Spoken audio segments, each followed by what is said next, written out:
মুজিব শতবর্ষ। জাতির পিতা বঙ্গবন্ধু শেখ মুজিবুর রহমানের জন্ম শতবর্ষে তার প্রতি গভীর শ্রদ্ধা নিবেদন করছি। আজকে আমাদের মেমোরিয়াল মহিলা কলেজ সখীপুর ভাটা সাতক্ষীরার পক্ষ থেকে আমি অমরেন্দ্রনাথ মৃধা, প্রভাষক ও বিভাগীয় প্রধান মনোবিজ্ঞান বিভাগ। প্রিয় শিক্ষার্থীবৃন্দ, তোমাদেরকে অনলাইন ক্লাসে স্বাগতম জানাচ্ছি। আমাদের আজকের পাঠদানের বিষয় হলো উচ্চ মাধ্যমিক মনোবিজ্ঞান প্রথম পত্র, অষ্টম অধ্যায় পরিসংখ্যান পরিচিতি, ইন্ট্রোডাকশন টু স্ট্যাটিস্টিক্স।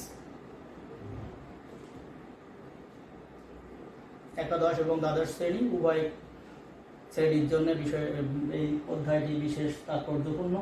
আজকে আমরা অনলাইনে তোমাদের এই বিষয়ে কিছু আলোচনা করব। এই অধ্যায় পাঠ শেষে তোমরা যে বিষয়গুলো জানতে পারবে সেটা হলো: 1. মনোবিজ্ঞানে পরিসংখ্যানের ধারণা, প্রকৃতি ও এর প্রয়োজনীয়তা বর্ণনা করতে পারবে। 2. উপাত্ত ও এর শ্রেণীবিভাগ জানার মাধ্যমে এক প্রস্থ উপাত্ত বিশ্লেষণের মাধ্যমে উপযুক্ত পরিসংখ্যান পদ্ধতি প্রয়োগ করতে পারবে। 3. পৌনঃপুন্য বণ্টনকে জানার মাধ্যমে অবিন্যস্ত উপাত্তকে বিন্যস্ত করতে পারবে। 4. মনোবিজ্ঞানে পরিসংখ্যানের ব্যবহার ও এর প্রয়োগ করতে উৎসাহী হবে। 5. কেন্দ্রীয় প্রবণতার ধারণা বর্ণনা করতে পারবে এবং এর পরিমাপ সমূহ প্রয়োগ করতে পারবে। 6. গড়, মধ্যক ও পরিসূচকের যথাযথ প্রয়োগ করতে সক্ষম হবে। আমাদের অষ্টম অধ্যায় পরিসংখ্যান পরিচিতি অধ্যায়টি শেষ করার পরে তোমরা এই বিষয়গুলো জানতে পারবে এবং এই শিখন ফলের আলোকে কিছু বিষয়বস্তু আছে যেগুলোকে আমাদেরকে আলোকপাত করতে হবে, সেইগুলো আমরা একটু দেখে নিই। বিষয়বস্তু হলো পরিসংখ্যানের সংজ্ঞা এবং এর প্রয়োজনীয়তা, উপাত্ত ও এর শ্রেণীবিভাগ, পৌনঃপুন্য বণ্টন, কেন্দ্রীয় প্রবণতার পরিমাপসমূহ, গড়, মধ্যক এবং পরিসূচক। গড়, মধ্যক, পরিসূচকের ব্যবহার শিখন ফলের সাথে সঙ্গতি রেখে এই বিষয়বস্তুগুলোর প্রতি আমাদেরকে সম্যক জ্ঞান রাখতে হবে, ধারণা থাকতে হবে, তাহলে আমরা পরীক্ষাতেও ভালো করতে পারবো এবং আমরা প্রাথমিকভাবে মনোবিজ্ঞানের যে পরিসংখ্যান আছে সেগুলো সম্পর্কে অবহিত হতে পারবো। দেখো, প্রথমেই আমাদের আছে পরিসংখ্যানের সংজ্ঞা। পরিসংখ্যানের 5টি সংজ্ঞা আমরা এখানে চয়েস করে নিয়েছি। তো আমরা প্রথম সংজ্ঞাটা দেখি। পরিসংখ্যান হচ্ছে পরস্পর সম্পর্কযুক্ত যে কোনো অনুসন্ধানের তথ্যের সংখ্যাসূচক বিবৃতি। পরিসংখ্যান হচ্ছে পরস্পর সম্পর্কযুক্ত যে কোনো অনুসন্ধানের তথ্যের সংখ্যাসূচক বিবৃতি। ডক্টর এল বাউলি 1948 সালে উনি বলেছেন। তাহলে আমরা দেখতে পাচ্ছি সংখ্যাসূচক বিবৃতি। 2 নম্বর সংজ্ঞাটা দেখি। পরিসংখ্যান পদ্ধতি হলো সেসব কৌশল যা পরিমাণগত বা সংখ্যাবাচক উপাত্ত সংগ্রহের ব্যাখ্যাকে সহজ করার জন্য ব্যবহৃত হয়। বোলমার্স ও রেনকুইস্ট 1960। আরেকবার বলি, পরিসংখ্যান পদ্ধতি হলো সেসব কৌশল যা পরিমাণগত বা সংখ্যাবাচক উপাত্ত সংগ্রহের ব্যাখ্যাকে সহজ করার জন্য ব্যবহৃত হয়। বোলমার্স ও রেনকুইস্ট 1960। 3 নম্বর সংজ্ঞা দেখি। পরিসংখ্যান হলো সংখ্যাভিত্তিক উপাত্ত সংগ্রহ, উপস্থাপন, বিশ্লেষণ ও এর ব্যাখ্যা করার বিজ্ঞান। পরিসংখ্যান হলো সংখ্যাভিত্তিক উপাত্ত সংগ্রহ, উপস্থাপন, বিশ্লেষণ ও ব্যাখ্যা করার বিজ্ঞান। ক্র্যাকস্টন ও কাউডেন, এটা হলো 1975। ক্র্যাকস্টন ও কাউডেন।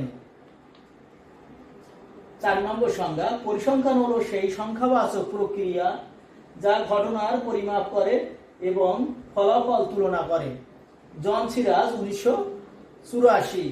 পরিসংখ্যান হলো সেই সংখ্যাবাচক প্রক্রিয়া যা ঘটনার পরিমাপ করে এবং ফলাফলের তুলনা করে। জন সিরাজ 1984।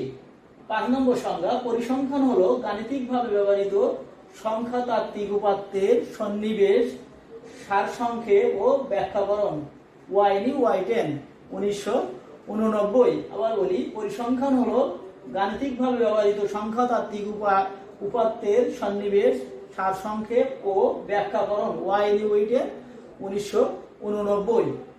এখন আমরা এই 5টি সংজ্ঞার আলোকে যেটা বলতে পারি, পরিসংখ্যান হচ্ছে যে কোনো কিছুর, ব্যক্তি, বস্তু বা ঘটনা, যে কোনো কিছু হোক না কেন সবকিছুর সংখ্যা তাত্ত্বিক একটা বিশ্লেষণ, সেটাকেই আমরা পরিসংখ্যানের সংজ্ঞা হিসেবে ধরে নিতে পারি আর কি, তোমাদের সহজভাবে মনে রাখার জন্য।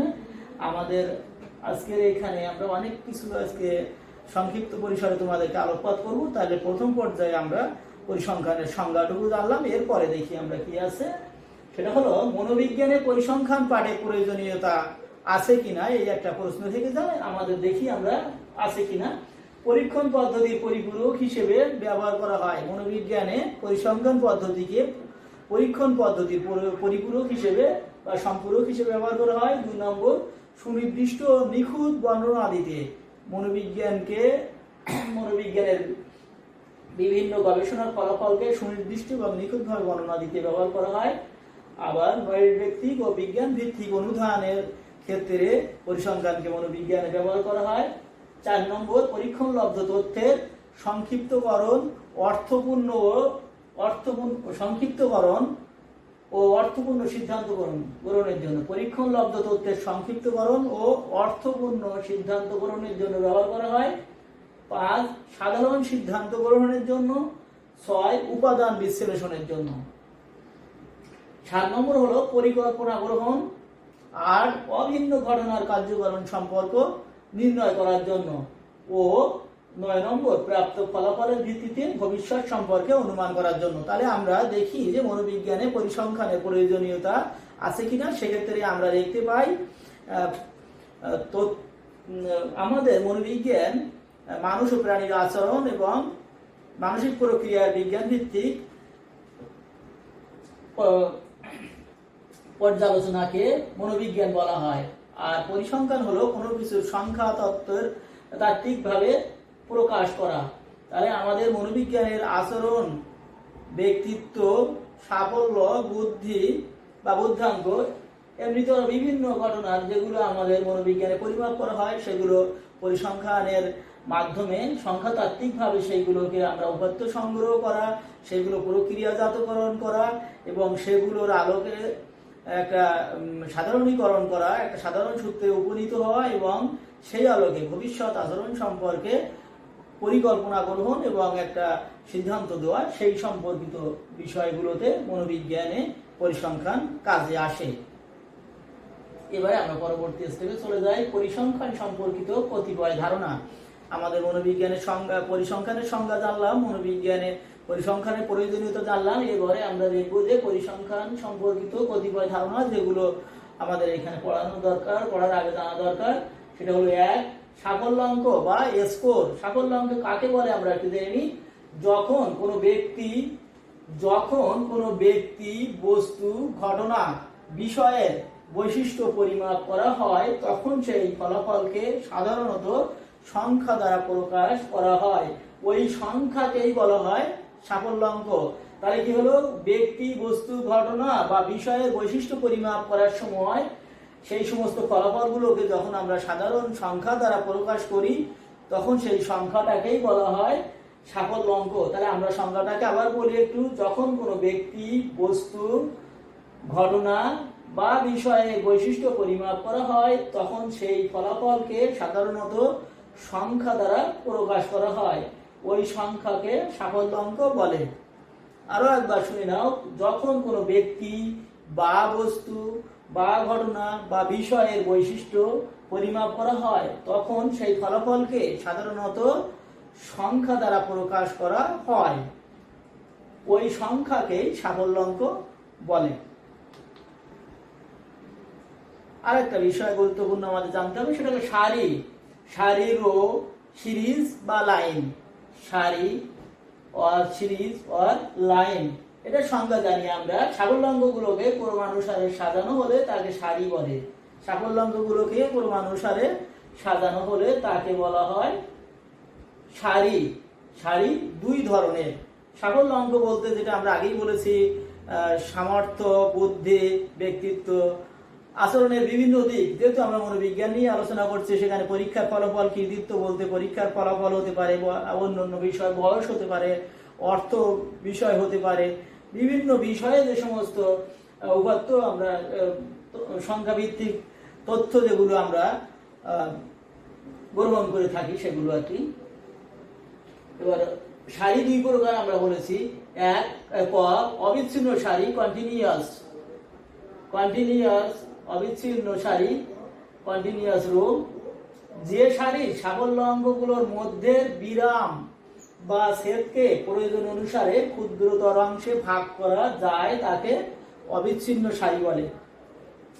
যে সারির সাফল্য অঙ্কগুলোকে মধ্যের বিরাম বা ছেদকে প্রয়োজন অনুসারে ক্ষুদ্রতর অংশে ভাগ করা যায় তাকে বলা হয় অবিচ্ছিন্ন সারি। যেমন মনে করো এরকম 1 2 3 4, এখানে 1 থেকে 2, তাহলে এখানে 1 1 1.1 1.2 1.25 25 সরি 1.50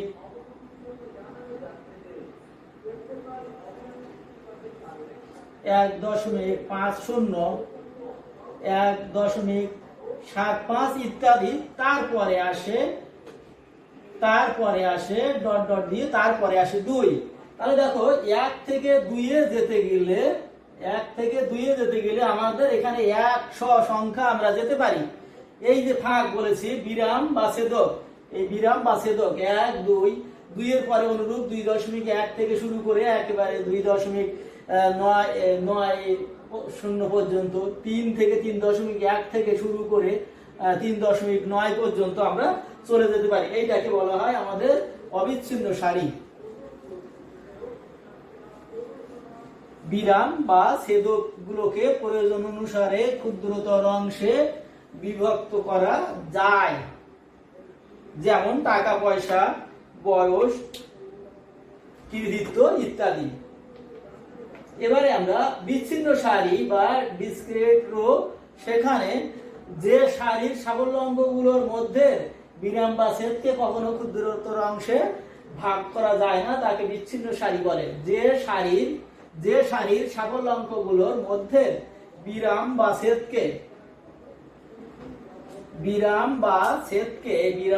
ছেদকে ক্ষুদ্রতর অংশে বিভক্ত করা যায় না, যেমন একটা মানুষ, দুটো মানুষ, তিনটে মানুষ। এখানে অর্ধেক মানুষ, 1.1টা মানুষ হয় না, এরকম হয় না। 1.2টা মানুষ এরকম হয় না, ভাগ করা যায় না, কোনো অংশে ভাগ করা যায় না। এই জন্য এগুলোকে বলা হয় বিচ্ছিন্ন সারি। তাহলে আমরা পরের অংশে চলে যাই। তাহলে সারি দুই প্রকার। পরমাণু সারে যদি সংখ্যাগুলোকে সাজানো হয় তাকে আমরা সারি বলি। সারি দুই প্রকার, একটা হলো অবিচ্ছিন্ন সারি, একটা বিচ্ছিন্ন সারি। অবিচ্ছিন্ন সারি হলো যেখানে ছেদকের মাঝখানে ফাঁক থাকে এবং সেখানে ক্ষুদ্রতর অংশে ভাগ করা যায়। আর বিচ্ছিন্ন যেখানে ছেদক বা বিরামের মাঝখানগুলোকে ভাগ করা যায় না। এবার আরেকটা গুরুত্বপূর্ণ জিনিস দেখি আমরা, সেটা হলো উপাত্ত বা ডেটা, তথ্য বা ইনফরমেশন। কোনো গবেষণা বা অনুসন্ধানের উদ্দেশ্যে গবেষণা ক্ষেত্র থেকে অনুসন্ধান কার্যে ব্যবহৃত কোনো বৈশিষ্ট্যের সংখ্যাত্মক প্রকাশকে উপাত্ত বলে। কোনো গবেষণা বা অনুসন্ধানের উদ্দেশ্যে অনুসন্ধান ক্ষেত্র থেকে অনুসন্ধান কার্যে ব্যবহৃত কোনো বৈশিষ্ট্যের সংখ্যাত্মক প্রকাশকে বলা হয় উপাত্ত, তথ্য, ডেটা বা ইনফরমেশন। এখন তথ্য প্রযুক্তির যুগ, তাই আমরা ইনফরমেশন কথাটা এখানে আবার যুক্ত করে দিলাম। এখন দেখো উপাত্তের বা তথ্যের প্রকারভেদ রয়েছে তিনটে ভিত্তির উপরে, তিনটে দৃষ্টিকোণ থেকে উপাত্তকে আমরা ভাগ করতে পারি। দেখো তিনটি দৃষ্টিকোণ থেকে উপাত্তকে ভাগ করা যায়। 1 বৈশিষ্ট্যের ভিত্তিতে, 2 উৎসের ভিত্তিতে, 3 হলো বিন্যাসের ভিত্তিতে। তো বৈশিষ্ট্যের ভিত্তিতে আমরা দেখি গুণবাচক উপাত্ত আর পরিমাণবাচক উপাত্ত। গুণবাচক উপাত্ত বলতে মনে করো যদি আমাদের মনোবিজ্ঞানে গায়ের রং কালো পরিষ্কার, লম্বা খাটো, স্বাস্থ্যবান হালকা, এরকম বিভিন্ন রকম হতে পারে, মেধাবী কম মেধাবী এরকম। আবার পরিমাণবাচক বলতে সেখানে সংখ্যা, ওজন হতে পারে, দূরত্ব হতে পারে, বা আমাদের বুদ্ধাঙ্কের পরিমাপ হতে পারে, কৃতিত্বের হতে পারে, এগুলো পরিমাপ। তো তারপরে দেখি উৎসের ভিত্তিতে প্রাথমিক বা মুখ্য উপাত্ত আর মাধ্যমিক বা গৌণ উপাত্ত। এখানে প্রাইমারি ডেটা আর সেকেন্ডারি ডেটাও বলা হয়। প্রাথমিক বা মুখ্য উপাত্ত হলো সরাসরি উৎস থেকে সরেজমিনে গবেষক বা তথ্য সংগ্রহকারী যে উপাত্ত সংগ্রহ করে থাকে তাকে বলা হয় প্রাথমিক বা মুখ্য উপাত্ত। যেমন ভোটার তালিকা করার সময় বাড়ি বাড়ি গিয়ে ভোটার হওয়ার উপযোগী ছেলে মেয়েদেরকে এবং তাদেরকে ভোটার করা হয়ে থাকে। আর্থসামাজিক জরিপের ক্ষেত্রে বিভিন্ন রকম ক্যাটাগরিতে তথ্য সংগ্রহ করা হয়ে থাকে। এগুলো সরাসরি বিভিন্ন এনজিও কর্মীরাও যে বিভিন্ন রকম তথ্য সংগ্রহ করে থাকে। বন্যা খরা পরবর্তী সময়ে সরেজমিনে সরকারি পর্যায়ে সেই সমস্ত জায়গায় যে সমস্ত তথ্য উপাত্ত সংগ্রহ করা হয় বা করে থাকে সেগুলোকে বলা হয় প্রাথমিক উপাত্ত বা মুখ্য উপাত্ত। আর মাধ্যমিক ও গৌণ উপাত্ত হলো প্রাথমিক পর্যায়ে সংগৃহীত উপাত্ত থেকে বা কোনো গবেষণা প্রতিবেদন থেকে বা পরিসংখ্যান ব্যুরো থেকে আগে বা পূর্বে সংগৃহীত উপাত্ত থেকে অন্য গবেষণার সহায়ক হিসেবে সেখান থেকে প্রাথমিক উপাত্তকে ব্যবহার করা হয়। এই দ্বিতীয় গবেষণামূলক প্রবন্ধ বা জার্নাল বা পরিসংখ্যান ব্যুরো থেকে সংগৃহীত তথ্যগুলোকে বলা হয় মাধ্যমিক বা গৌণ উপাত্ত। বই পুস্তকের গুলো গৌণ উপাত্ত। বিন্যাসের ভিত্তিতে অবিন্যস্ত বা অশ্রেণীবদ্ধ বা এলোমেলো যে সমস্ত উপাত্তগুলো এলোমেলো থাকে তাকে বলা হয় সাজানো গোছানো নয়, সেগুলোকে বলি আমরা অবিন্যস্ত। আর যেটা হলো সাজানো গোছানো থাকে, শ্রেণীবদ্ধ ভাবে থাকে, তাকে আমরা বলি বিন্যস্ত। যেমন অবিন্যস্তর ক্ষেত্রে 1, 3, 5, 7, 2, 8, 11, 13 বিভিন্ন রকম হয়ে যাচ্ছে। আর বিন্যস্তর ক্ষেত্রে কি হবে 1, 2, 3, 4, 5, 6 ধারাবাহিক ভাবে চলে যাবে। বা যদি একটা না থেকে থাকে 1-এর পরে 3 হতে পারে বা 5-এর পরে 11 হতে পারে, না থাকুক এরকম, তবে সিরিয়ালি যাবে আর কি, ক্রমানুসারে যাবে। আবার ওখানে শ্রেণীবদ্ধ বা আরেকটা বিষয় আছে 5 শ্রেণী ব্যবধান, 3 শ্রেণী ব্যবধান, 2 শ্রেণী ব্যবধান ইত্যাদি হতে পারে। তাহলে আমরা এখানে উপাত্ত পেলাম। উপাত্তকে 3টি দৃষ্টিকোণ থেকে ভাগ করেছি, 3টে ভাগে, আরো 6টা ভাগে, সেগুলো আমরা এখানে জানলাম। বৈশিষ্ট্যের ভিত্তিতে গুণবাচক, পরিমাণবাচক, উৎসের ভিত্তিতে প্রাথমিক এবং মাধ্যমিক, আর বিন্যাসের ভিত্তিতে অবিন্যস্ত আর বিন্যস্ত। এবারে আরো একটা গুরুত্বপূর্ণ জিনিস, পৌনঃপুন্যের বন্টন, ফ্রিকোয়েন্সি ডিস্ট্রিবিউশন। এটা কাকে বলে দেখি। সমগ্রকের সাফল্য অঙ্কগুলোকে প্রয়োজন অনুসারে কতগুলো শ্রেণীতে ভাগ করে প্রতিটি শ্রেণীতে কতগুলো সাফল্য অঙ্ক রয়েছে তা সারণী, টেবিল বা ছকের মাধ্যমে উপস্থাপন করাকে পৌনঃপুন্যের বন্টন বা গণসংখ্যা নিবেশন বলে। তাহলে পৌনঃপুন্যের বন্টনের আরো একটা নাম জানলাম, সেটা হলো গণসংখ্যা নিবেশন, আর ইংরেজিতে বলে ফ্রিকোয়েন্সি ডিস্ট্রিবিউশন। তাহলে সমগ্রকের সাফল্য অঙ্কগুলোকে, তার মানে প্রাথমিক ভাবে সংগৃহীত উপাত্তগুলোকে বলা হয় সমগ্র। কোনো কাজের জন্য, বিশেষ কাজের জন্য বা গবেষণার জন্য সংগৃহীত যতগুলো উপাত্ত তাকে বলা হয় সমগ্র।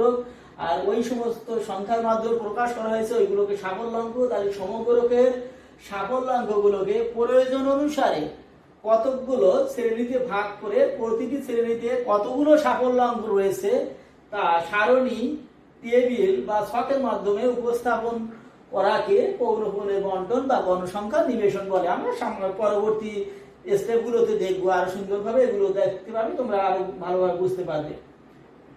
এর আবার কিছু সংজ্ঞা রয়েছে, দুইটা সংজ্ঞা এখানে দেওয়া হয়েছে। দেখি আমরা 1 নম্বর সংজ্ঞাটা।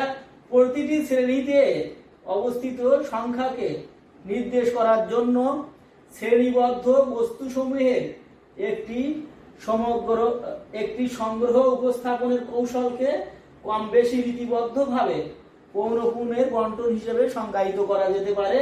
বোলোমার্স ও লিন্ডকুইস্ট 1960। আবার একটু বলি, প্রতিটি শ্রেণীতে অবস্থিত সংখ্যাকে নির্দেশ করার জন্য শ্রেণীবদ্ধ বস্তুসমূহের একটি সংগ্রহ উপস্থাপনের কৌশলকে কম বেশি রীতিবদ্ধভাবে পৌনঃপুন্যের বন্টন হিসেবে সংজ্ঞায়িত করা যেতে পারে বলেছেন বোলোমার্স ও লিন্ডকুইস্ট 1960। 2 নম্বরটা দেখি। একটি পৌনঃপুন্য বন্টন উপাত্তের কতকগুলো আদর্শকে অন্তর্ভুক্ত করে। একটি পৌনঃপুন্য বন্টন উপাত্তের কতকগুলো আদেশকে অন্তর্ভুক্ত করে কতকগুলো শ্রেণীতে বিভক্ত করে এবং প্রতিটি শ্রেণীতে তাদের পর্যবেক্ষণের সংখ্যা রেকর্ড করে। এটা বলেছেন অ্যালেন ওয়েবস্টার 1995। আরেকবার বলি, একটি পৌনঃপুন্যের বন্টন উপাত্তের কতকগুলো আদেশকে অন্তর্ভুক্ত করে কতকগুলো শ্রেণীতে বিভক্ত করে এবং প্রতিটি শ্রেণীতে তাদের পর্যবেক্ষণের সংখ্যা রেকর্ড করে। আরো একবার বলি, একটি পৌনঃপুন্যের বন্টন উপাত্তের কতকগুলো আদেশকে অন্তর্ভুক্ত করে কতকগুলো শ্রেণীতে বিভক্ত করে এবং প্রতিটি শ্রেণীতে তাদের পর্যবেক্ষণের সংখ্যা রেকর্ড করে। এটা বলেছেন অ্যালেন এল ওয়েবস্টার 1995। এখন আমরা দেখি পৌনঃপুন্য বন্টনের একটা ধাপ রয়েছে। 6টা ধাপের মাধ্যমে পৌনঃপুন্যের বন্টন বা সারণী তৈরি করা যায়। এটা আমরা দেখি ধাপসমূহ কি কি আছে। 1 নম্বর, বন্টনের সর্বোচ্চ ও সর্বনিম্ন সংখ্যা নির্ধারণ। যে বন্টন বা সমগ্র বলা হয়েছে তার সর্বোচ্চ এবং সর্বনিম্ন সংখ্যা নির্ধারণ করতে হবে। তারপর পরিসর নির্ধারণ করতে হবে, যেগুলো আমরা পরবর্তীতে ধারাবাহিকভাবে দেখাচ্ছি। পরিসর কিভাবে নির্ণয় করতে হয়, কাকে বলে দেখাচ্ছি। তারপর শ্রেণী সীমা বা শ্রেণী ব্যবধান নির্ধারণ করতে হবে, যে কত নেব, 3 শ্রেণী ব্যবধান, 5 শ্রেণী, 10 না আর বেশি এরকম, বা 2 এরকম। 4 নাম্বার, শ্রেণী সংখ্যা বা সারি সংখ্যা, কয়টা সারি হবে সেটাও আমাদের নির্ণয় করতে হবে। আর টালি চিহ্ন প্রদান করতে হবে, কিভাবে টালি চিহ্ন প্রদান করতে হয় সেটাও দেখাবো। আর টালি চিহ্ন সংখ্যায় প্রকাশ করতে হয়। তাহলে এখন দেখো, তোমাদের একটা বিষয় দেখি, এটা নির্ধারণ করা মানে আছে সেখান থেকে আমাদের নিতে হবে। পরিসরটা কিন্তু নির্ণয় করতে হবে, এটা কিন্তু নির্ধারণ করা মানে ধরে নিতে হবে। আর এটা কিন্তু নির্ণয় করা, সারি নির্ণয় করা। আর টালি চিহ্ন প্রদান এটাও আমাদের করতে হবে। সংখ্যায় প্রকাশ, এই আমাদের 4টে কাজ করতে হবে। আর এই দুটো আমাদেরকে নির্ধারণ করতে হবে। তো আমরা পরবর্তী ধাপে দেখছি, সুন্দরভাবে আছে, ধারাবাহিকভাবেই আছে। এই 6টা ধাপ অতিক্রম করলেই আমরা পৌনঃপুন্যের বন্টন গঠন করতে পারবো বা পৌনঃপুন্যের সারণী তৈরি করতে পারবো। দেখো, পৌনঃপুন্য বন্টন সারণী বা টেবিল প্রস্তুতকরণ। একটা প্রশ্ন দেওয়া হয়েছে, পৌনঃপুন্যের বন্টন সারণী বা টেবিল প্রস্তুতকরণ কিভাবে করতে হয়। দেখো একটা প্রশ্ন, নিচের উপাত্তগুলোকে পৌনঃপুন্যের বন্টন সারণীতে সাজাও বা পৌনঃপুন্যের বন্টন টেবিলে উপস্থাপন করো। দেখো এখানে কতগুলো সংখ্যা দেওয়া রয়েছে। এখানে 30টা সংখ্যা দেওয়া রয়েছে, 42, 40, 39, 55, 50, এভাবে 40টা সংখ্যা, 30টা সংখ্যা দেওয়া রয়েছে। তো আমরা এটা দেখি কিভাবে নির্ণয় করব। আমরা ওই 6টা ধাপে যে, তাহলে দেখো আমরা এখানে আমরা একটুখানি দেখে নিই স্লাইডটা, পূর্বের স্লাইড। এখানে আমাদের নির্ধারণ করতে বলা হয়েছে, ওই পাশটা আরেকটু দেখে নিই স্লাইড। দেখো, প্রদত্ত উপাত্তের সবচেয়ে বড় সংখ্যা এবং সবচেয়ে বড় সংখ্যা এইচ দিয়েছি হাইয়েস্ট স্কোর, সবচেয়ে ছোট সংখ্যা এল দিয়েছি লোয়েস্ট স্কোর। তো আমরা ওখানে 55 লিখেছি, 55 লিখেছি আর 27 লিখেছি। কেন লিখেছি সেটা তোমাদেরকে একটু দেখাই। দেখো, আমাদের এখানে সবচেয়ে ছোট সংখ্যা হলো 27 এবং সবচেয়ে বড় সংখ্যা হলো 55। এই প্রদত্ত উপাত্তে, এটা আমি আগে যেহেতু স্লাইড রেডি করেছি তাই আমি দেখেছি যে এই 30টা উপাত্তের মধ্যে সবচেয়ে ছোট সংখ্যা 27 এবং সবচেয়ে বড় সংখ্যা হলো 55। তো সেইটা আমরা ওখানে উপস্থাপন করেছি। তাহলে আমাদের প্রথম কাজ হলো সবচেয়ে বড় এবং ছোট সংখ্যা খুঁজে বের করা। দেখো আমরা পদার্থ উপাত্তের সবচেয়ে বড় সংখ্যা 55, সবচেয়ে ছোট সংখ্যা 27 লিখেছি। এবার পরিসরকে ইংরেজিতে রেঞ্জ বলা হয়। এবার এইচ মাইনাস এল, তো আমরা দেখো 55 বিয়োগ 27 তাহলে প্লাস 1, আমাদের সূত্র হলো এইচ মাইনাস এল প্লাস 1। সূত্র পরিসর ইকুয়াল টু হলো R equal to H minus L plus 1। এবারে আমরা অঙ্ক করেছি, তাহলে 55 বিয়োগ 27 যোগ 1 সমান কি হয়েছে? 55 থেকে 27 বিয়োগ দিলে থেকেছে 28, আর ফর্মুলার 1, তাহলে হয়েছে কত? 28 আর 1 29। তাহলে পরিসর আমাদের নির্ণয় করা হয়ে গেল। আমরা পদার্থ উপাত্তের সবচেয়ে বড় সংখ্যা নির্ধারণ করেছি, ছোট সংখ্যা নির্ধারণ করেছি, পরিসরটা নির্ণয় করলাম। তাহলে পরিসর নির্ণয় হলো কি? বড় সংখ্যা থেকে ছোট সংখ্যা বিয়োগ, তার সাথে 1 যোগ। এবার দেখো শ্রেণী ব্যবধান সিআই দিয়েছি, ক্লাস ইন্টারভেল, শুধু আই দিতেও পারা যায়, ইন্টারভেল হতে পারে বা সিও দিয়ে দেওয়া যেতে পারে, যে যা দিতে পারে। বাংলাটা হলো শ্রেণী ব্যবধান, কি হলো বা শ্রেণী ব্যাপ্তিও হতে পারে। তাহলে 5, আমরা 5 ধরেছি। আমরা একটা কথা বলে রাখি, 20 এর ঊর্ধ্বে গেলে আমরা 5 শ্রেণী ব্যবধান ধরবো, আর যদি 50 এর ঊর্ধ্বে যায় সেক্ষেত্রে আমরা চিন্তা করব যে 7 ধরতে পারি কি 10 ধরতে পারি। অনেক বড় যখন হবে, আমাদের মনোবিজ্ঞানের ক্ষেত্রে 3 থেকে 5 7 ভেতরেই সব সময় থেকে থাকে। তো আমরা যেহেতু 30টা রয়েছে, তাই আমরা 5 ধরেছি। এখানে 5 ধরাটা মোটামুটি যুক্তিসঙ্গত হয়েছে। তারপর পঞ্চম, দেখো পঞ্চম সারি সংখ্যা বা শ্রেণী সংখ্যা কিভাবে আমরা নির্ণয় করি? পরিসর ভাগ শ্রেণী ব্যবধান। তাহলে পরিসর পেয়েছিলাম কত? 29। পরিসর পেয়েছিলাম 29, আর শ্রেণী ব্যবধান পেয়েছি কত? 5। তাহলে সারি সংখ্যা বা শ্রেণী সংখ্যা কত হবে? পরিসর ভাগ শ্রেণী ব্যবধান। তাহলে 29 ভাগ 5 সমান 5.8। তো 5.8টা সারি কখনো হয় না, যেমন অর্ধেক মানে সেটা বিচ্ছিন্ন সারি, সেই কারণে অবিচ্ছিন্ন সারি বিচ্ছিন্ন সারি আগে সংজ্ঞা দেওয়া প্রয়োজন হয়েছিল। তো দেখো সারি সংখ্যা 5.8 হয় না, 6টা হয়। অর্ধেক বেঞ্চ যেমন হয় না, 1.5টা বেঞ্চ, 2.5টা বেঞ্চ, 5.5টা বেঞ্চ হয় না। বেঞ্চ হতে গেলে 2টো 3টে 5টা, এরকম অর্ধেক হয় না। অর্ধেক মানুষ যেমন হয় না, ঠিক তদ্রূপ সারি সংখ্যাও ওই রকমই। 5.1ও হবে না।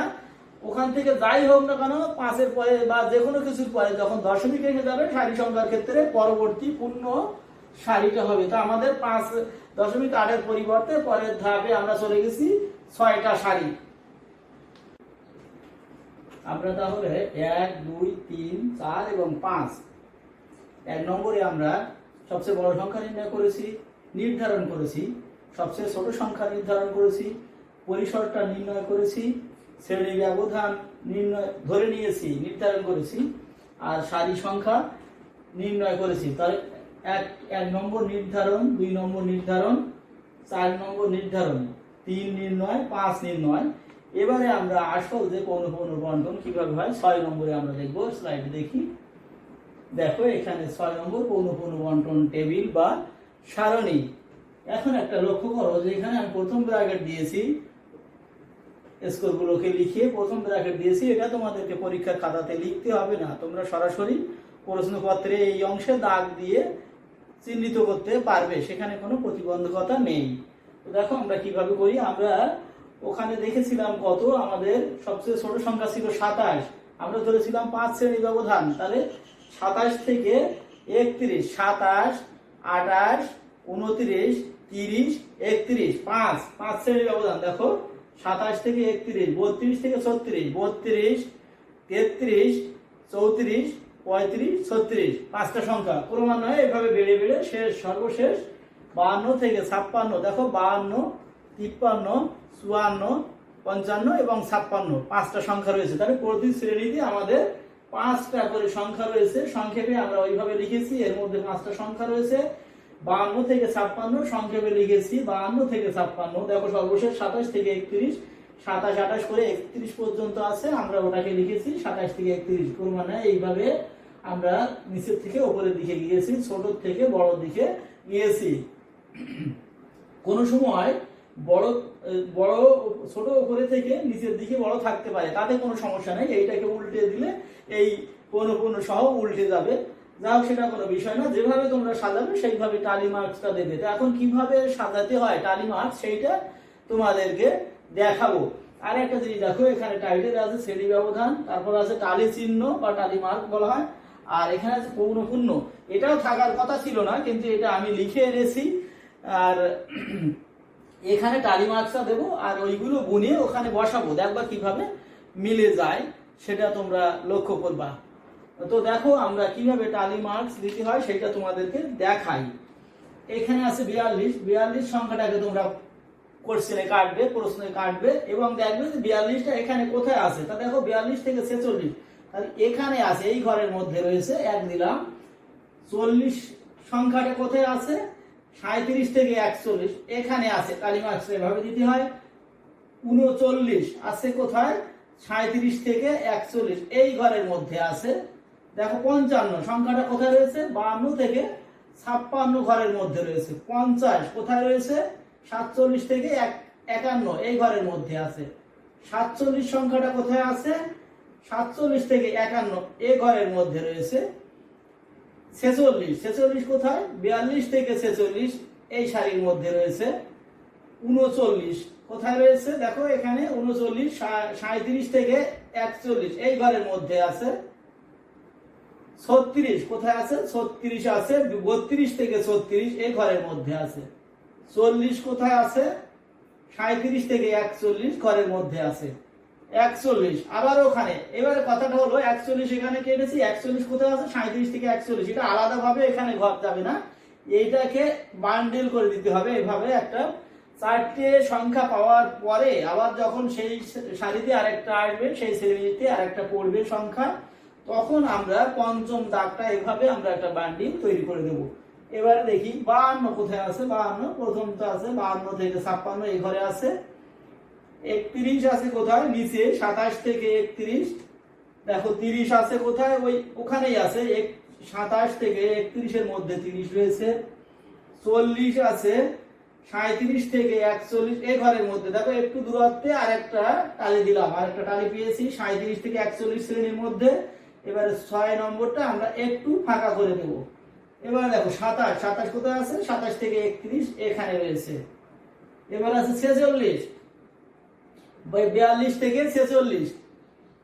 দেখো আমরা একটা সংখ্যা কাটছি, এখানে বসাচ্ছি, তোমাদের সাথে কথা বলছি, কোনো সমস্যা নেই।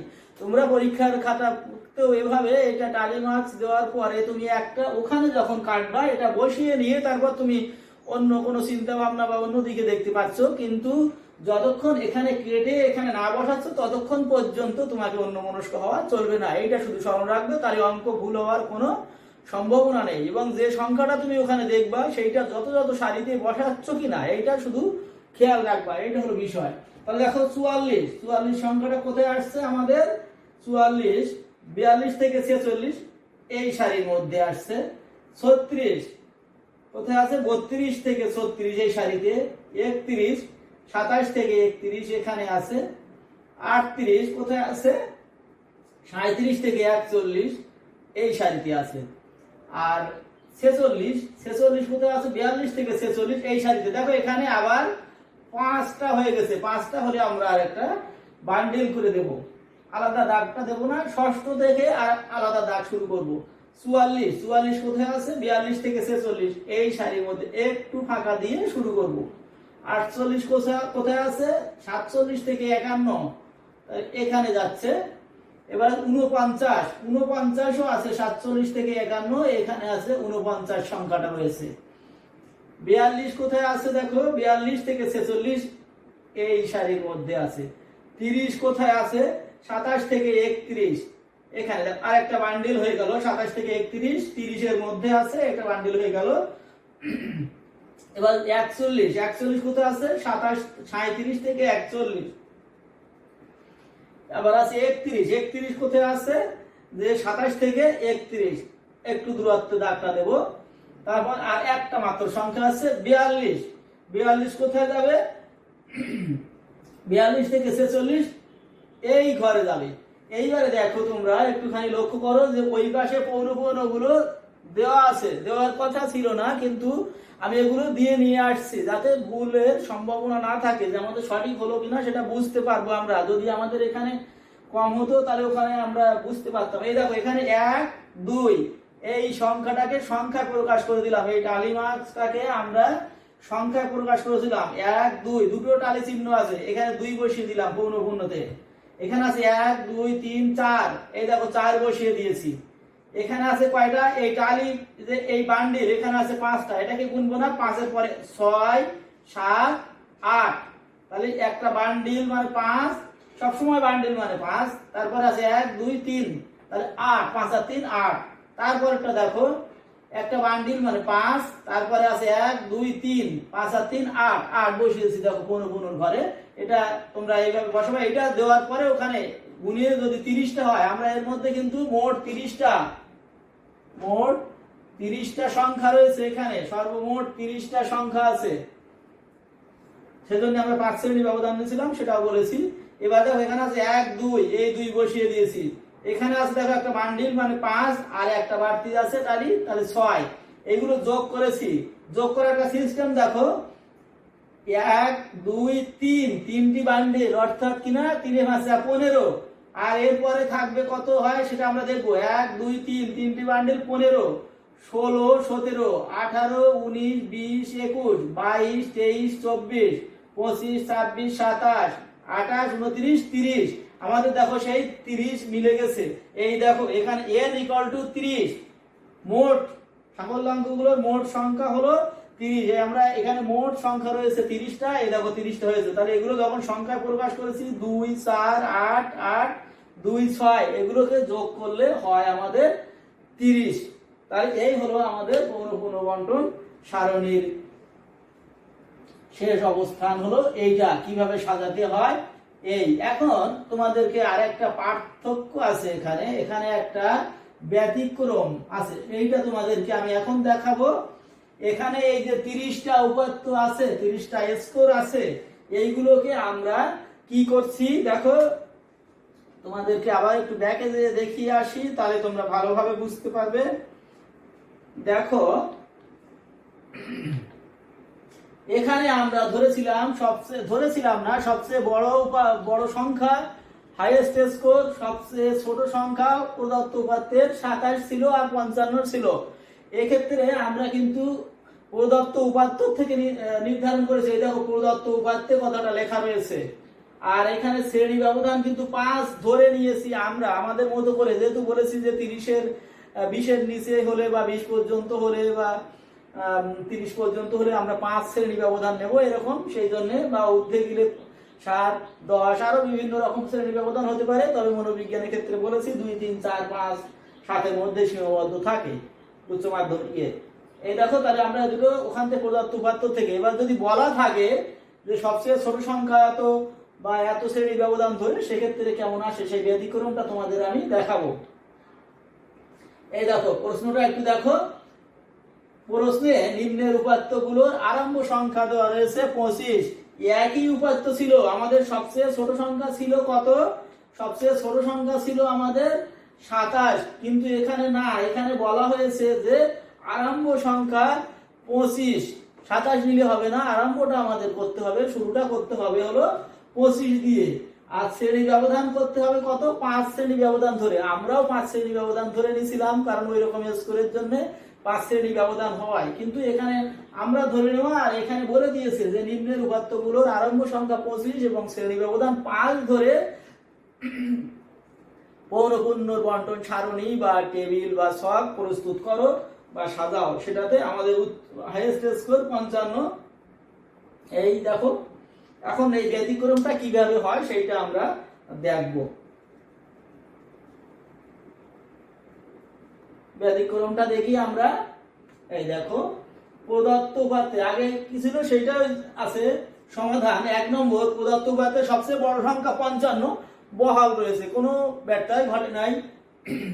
2, দেওয়া আছে আরম্ভ সংখ্যা n সমান, দেওয়া আছে আরম্ভ সংখ্যা n সমান 25, লোয়েস্ট স্কোর বলা হয়েছে 25, কিন্তু আমাদের পেয়েছিলাম সর্বনিম্ন সংখ্যা পেয়েছিলাম 27, কিন্তু তা হবে না। দিয়ে রেখেছে, ওনারা বলে দিয়েছেন প্রশ্নকর্তা যে 25 থেকে শুরু করবেন। তাহলে এবার দেখো 3 নম্বর পরিসরের ক্ষেত্রে কি হবে, তাহলে h - l + 1, তাহলে ওখানে ওই একই অবস্থা 55 - 25 + 1 = 30 + 1 = 31। 55 থেকে 25 চলে গেলে থাকে 30, আর সূত্রের 1 সমান থাকছে কি 31।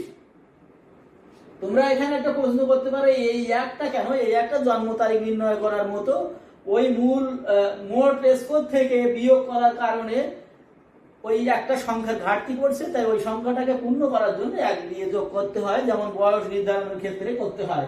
4 নম্বর শ্রেণী ব্যবধান সিআই বা ক্লাস ইন্টারভ্যাল বা ইন্টারভ্যাল শুধু আই দেওয়া যায়, এখানে দেওয়া আছে, আগে দিয়েছিলাম 5 ধরে, কিন্তু এখানে দেওয়া আছে, দিয়ে রাখছে প্রশ্নে। আর সারি সংখ্যা দেখো ব্যর্থতা কোথায় ঘটছে এবার লক্ষ্য করো তোমরা। সারি সংখ্যা বা শ্রেণী সংখ্যা সূত্র ছিল পরিসর ভাগ শ্রেণী ব্যবধান। তাহলে পরিসর ছিল আগের ক্ষেত্রে আমাদের কত ছিল, আগের ক্ষেত্রে দেখে আসি আমরা,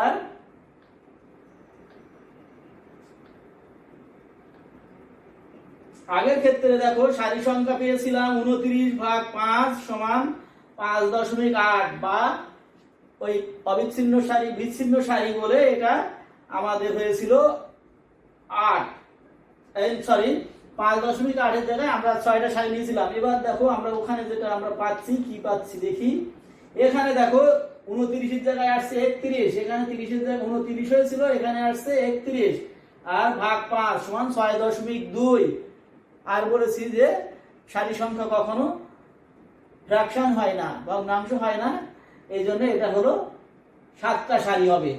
দেখি আমরা, দেখো আগের মতো করে উপাত্তগুলোকে দিয়েছি, আরেকবার আমরা টালি মার্কস দেবো, তাহলে তোমাদের জন্য ভালো হলো। দুটো ব্যতিক্রমী অঙ্ক দিয়ে দিলাম, একই অঙ্কের থেকে ব্যতিক্রমী যে ধারাটা আসে সেটা দেখাচ্ছি, তাহলে তোমাদের জন্য সুবিধা হলো। দেখো 6 পৌরবনের বন্টন বা সারণী প্রস্তুত, আর সবকিছু 5টা সিস্টেম সবকিছু এক, কিন্তু দেওয়া থাকলে একরকম আর না দেওয়া থাকলে আর এক রকম। তো আমরা দেখি,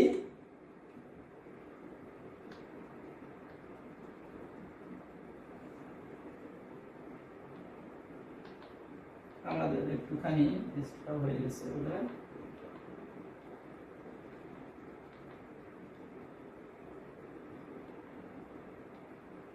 হ্যাঁ আমরা এখানে ছিলাম, তো আমরা এবারে কিভাবে টালি মার্কস দেবো আবারও দেখি। দেখো আগেরটা ছিল 27 থেকে, ছিল 27 থেকে শুরু করে 27, 28, 27, 28, 29, 30, 31 পর্যন্ত ছিল, এইভাবে ছিল আমাদের। কিন্তু এবারে আসছে 25 থেকে শুরু, 25, 26, 27, 28, 29, তারপর একটা 30 থেকে 34, তারপর একটা 35 থেকে 39, 40 থেকে 44, 45 থেকে 49, 50 থেকে 54 এবং 55 থেকে 59, সব 5 শ্রেণী ব্যবধান। আগেরটাও 5 শ্রেণী ছিল, এটাও 5 শ্রেণী, তাহলে বহাল রয়েছে। এইবার আমরা আগের বারের মতো করে টালি করি, দেখো ঘরের কিভাবে পরিবর্তন হয়ে যাবে সেটা দেখো লক্ষ্য করে। এখানে আছে 42, প্রশ্নপত্রে তোমরা এটা কেটে দেবে আর এখানে লিখবে। তাহলে 42 সংখ্যাটা কোথায় যাচ্ছে, দেখো 40 থেকে 44 এখানে চলে যাচ্ছে। তারপরে 40 আছে, 40 কোথায় চলে যাচ্ছে, একইখানে 40 থেকে 44 এর মধ্যে 39 কোথায় যাচ্ছে, 35 থেকে 39 এর ঘরে 55 যাচ্ছে, 55 থেকে 59 এর ঘরে 55 যাচ্ছে, 50 সরি 50 যাচ্ছে কোথায়, 50 থেকে 54, 47 যাচ্ছে, 45 থেকে 49, 46 যাচ্ছে একইখানে, 45 থেকে 49, 39 যাচ্ছে 35 থেকে 39 এর মধ্যে, 36 ওই একইখানে 36, 35 থেকে 39, 40 যাচ্ছে 40 থেকে 44 এর ঘরে, 41 যাচ্ছে 40 থেকে 44, 52, 50 থেকে 54 এর মধ্যে, 31, 30 থেকে 34 এর সারিতে, 30, 34 থেকে 34 এর মধ্যে, 40 থেকে 44 এর মধ্যে। বলেছি 5টা হয়ে গেলে বান্ডেল, যতক্ষণ না পাবো ততক্ষণ পর্যন্ত ছাড়া থাকবে, পঞ্চম টালিটা পেলে সেটাকে আমাদের বান্ডেল বাজে দিতে হবে। 27, 25 থেকে 29 এর মধ্যে, 46 আছে 45 থেকে 49 এর মধ্যে, 44 আছে একটু ফাঁকা দিয়ে দেবো। এই বান্ডেল হয়ে গেছে 44 সংখ্যাটা আছে 40 থেকে 44-এর মধ্যে 36, 36 যাবে 35 থেকে 39-এর মধ্যে, 31 যাবে 30 থেকে 34-এর মধ্যে, 38 যাচ্ছে কোথায় 35 থেকে 39, একটা বান্ডিল হয়ে গেল। তারপরে 46 যাবে কোথায় 46, 45 থেকে 49, এবার 44, 40 থেকে 44,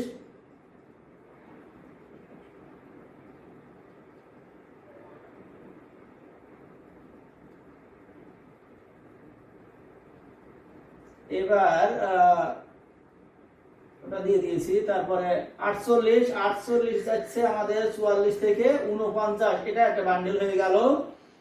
আর 49 যাচ্ছে 45 থেকে 49, এটা একটু ফাঁকা হয়ে যাবে আবার, যেহেতু বান্ডেল পূর্ণ হয়ে গেছে।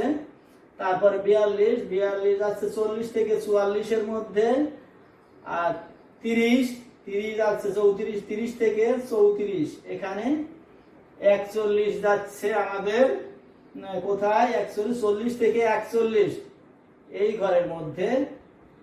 আর 31, 30 থেকে 34-এর মধ্যে। আর একটি মাত্র সংখ্যা আছে 42 যাচ্ছে আমাদের 40 থেকে 44, তাহলে এটাও একটা বান্ডেল হয়ে গেল। আমাদের 30টা সংখ্যা সব কাটা শেষ, তালি বসানো শেষ। এবার আমরা আগে এই পাশে পণ্যের সংখ্যা প্রকাশ করার আগে আমরা যেভাবে দেখে নেব, বান্ডেল দেখে নেব। একটা বান্ডেল দেখো, একটা বান্ডেল, দুটো, তিনটে, চারটে, পাঁচটা বান্ডিল অর্থ হলো 5 5 25, 5টা বান্ডিলের অর্থ হলো 5 5 25, 1 2 3 4 5, 5টা বান্ডিলে 5 5 25, 26 27 28 29 30, তাহলে আমাদের 30টা মিলেছে। আমাদের এখানে আছে 30টা, আগের উপাত্তগুলোই আমরা নিয়েছি কোনো পরিবর্তন ছাড়াই, শুধু অর্ডারটা পাল্টে দেওয়া হয়েছে। দেখো এবার এটাকে সংখ্যায় প্রকাশ করলে এখানে 1, এখানে দুটো টালি চিহ্ন আছে 2, এখানে আছে 6টা টালি চিহ্ন, একটা বান্ডিল আর একটা ছাড়া টালি, তাহলে 6, এখানে দুটো বান্ডিল আছে 5 আর 5 10, এখানে একটা বান্ডিল আছে 5, এখানে একটা বান্ডিল আছে 5, এখানে একটা আছে টালি 1, তাহলে 1 2 6 10 5 5 1 যোগ করলে হয় আমাদের 30। তাহলে আমাদের দেখো ব্যতিক্রম দিয়েও আমরা পারি, আমাদের আরম্ভ সংখ্যা না দেওয়া থাকলেও পারি আমরা সবচেয়ে ছোট সংখ্যা ধরে নেব। আর যদি দেওয়া থাকে আরম্ভ সংখ্যা, তাহলে সেইভাবে অর্ডার ওয়াইজ আমাদেরকে অঙ্কটা করতে হবে। শ্রেণী ব্যবধান আমাদের ওই সিস্টেমে ধরে নিতেও পারি আমরা।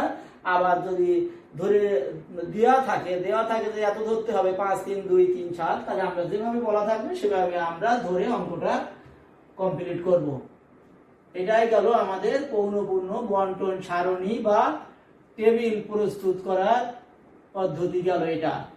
এটা আমাদের পরীক্ষায় আসে, সৃজনশীল প্রশ্নে আসে। এটা হলো প্রয়োগের প্রশ্ন, 3 নম্বরের প্রশ্ন থাকে যে পৌনঃপুন্য বন্টন সারণী প্রস্তুত করো। এরপরে আসি আমাদের পরিসংখ্যানের যে মূল অঙ্কগুলো, সেখানে আমরা চলে আসি। তার আগে আবার আগের মতো কিছু শর্ত আছে, যে সমস্ত জিনিসগুলো আমাদের জানা বিশেষ প্রয়োজন। সেটা হলো কেন্দ্রীয় প্রবণতা, ইংরেজিতে বলা হয় সেন্ট্রাল টেন্ডেন্সি। সংজ্ঞাটা আমরা জেনে নিয়ে নিই। সাফল্যাঙ্কগুলো পৌনঃপুন্য বন্টনের মাঝামাঝি বিন্দুতে, অর্থাৎ কেন্দ্রস্থলে স্তূপীকৃত হওয়ার এবং দুই প্রান্তে ক্রমশ বিরল হয়ে আসার প্রবণতাকে কেন্দ্রীয় প্রবণতা বলে। সাফল্যাঙ্কগুলোকে পৌনঃপুন্য বন্টনের মাঝামাঝি বিন্দুতে, অর্থাৎ কেন্দ্রস্থলে স্তূপীকৃত হওয়ার এবং দুই প্রান্তে ক্রমশ বিরল হয়ে আসার, মানে ছোট হয়ে আসার প্রবণতাকে কেন্দ্রীয় প্রবণতা বলে। এরকম একটা গ্রাফ প্রদর্শিত হয়। মনে করো যে আমাদের এই একটা বাউন্ডারি এরকম ভাবে চলে আসে, এই যে ক্রমান্বয়ে ছোট, এইটা হলো মাঝখান। এই মাঝখানে দেখো সবচেয়ে বেশি আর ক্রমান্বয়ে দুই প্রান্তে বিরল। তাহলে সাফল্যাঙ্কগুলো পৌনঃপুন্য বন্টনের মাঝামাঝি স্থানে বা মাঝামাঝি বিন্দুতে কেন্দ্রীভূত বা স্তূপীকৃত থাকে, স্তূপ আকারে রয়েছে এবং দুই প্রান্তে ক্রমশ বিরল হয়ে গেছে। কমে আসছে। এইখানে সর্বোচ্চ মনে করে এটা যদি 50 হয় বা 70 হয়, আস্তে আস্তে দেখো জিরোতে চলে আসছে, জিরোতে চলে আসছে। এইটা হলো কেন্দ্রীয় প্রবণতার সংজ্ঞা। কেন্দ্রীয় প্রবণতার কয়েকটা ভাগ আছে, বা কেন্দ্রীয় প্রবণতার পরিমাপ সমূহকে আমরা তিনটে ভাগে ভাগ করতে পারি। তিনটে ভাগ দেখি, দেখো কেন্দ্রীয় প্রবণতা বা কেন্দ্রমুখী অঙ্ক। কেন্দ্রীয় প্রবণতার আর একটা নাম, আমরা ওখানে সেন্ট্রাল টেন্ডেন্সি পেয়েছিলাম ইংরেজিতে, আর একটা নাম পেয়েছি কি, কেন্দ্রীয় প্রবণতার কেন্দ্রমুখী অঙ্ক। তাহলে কেন্দ্রীয় প্রবণতার বা কেন্দ্রমুখী অঙ্ক সমূহকে তিন ভাগে ভাগ করা যায়। দেখো কি আছে, কতে আছে গড় বা গাণিতিক গড়, ইংরেজিতে বলা হয় মিন। খতে আছে মধ্যক বা মধ্যমা মিডিয়ান। গতে রয়েছে কেন্দ্রিক বা প্রচুরক বা মোট। তাহলে কেন্দ্রীয় প্রবণতার অঙ্ক সমূহকে আমরা কয়টা ভাগে ভাগ করতে পেরেছি, গড়, মধ্যক এবং প্রচুরক। যার আরো দুটো করে আরেকটা করে নাম আছে, গাণিতিক গড় বলা যায়, মধ্যমা বলা যায় বা কেন্দ্রিক বলা যায়, ইংরেজিতে বলা হয় মিন, মিডিয়ান, মোট। এখন এগুলো একটু করে সংজ্ঞা জানবো আমরা। গড় বা গাণিতিক গড় কাকে বলে? সাফল্য অঙ্কগুলোর যোগফলকে, সাফল্য অঙ্কগুলোর যোগফলকে সাফল্য অঙ্কের মোট সংখ্যা দিয়ে ভাগ করলে যা পাওয়া যায় তাকে গড় বা গাণিতিক গড় বলা হয়। তাহলে যে উপাত্ত তথ্যগুলো সংগৃহীত হয়েছে, কতগুলো হয়েছে, সেই সাফল্য অঙ্কগুলোকে তার মোট সংখ্যা দিয়ে ভাগ করলে গাণিতিক গড় পাওয়া যায়।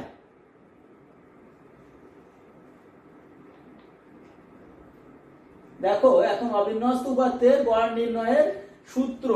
দেখো তোমাদের জানার জন্য আমি এখানে কিছুটা অংশ ফাঁকা রেখেছি, আর সেইগুলো এখন বসিয়ে দেব, দিলে তোমরা এটাকে ক্লিয়ার বুঝতে পারবে, যে ভুলগুলো আর হবে না। দেখো অবিন্যস্ত উপাত্তের গড় নির্ণয়ের সূত্র ও সূত্রের ব্যাখ্যা। তো সূত্রটা কি, এর মাথায়, এক্স এর মাথায় একটা দাগ দিয়ে দিতে হবে, এটাকে বলা হয় এক্স বার।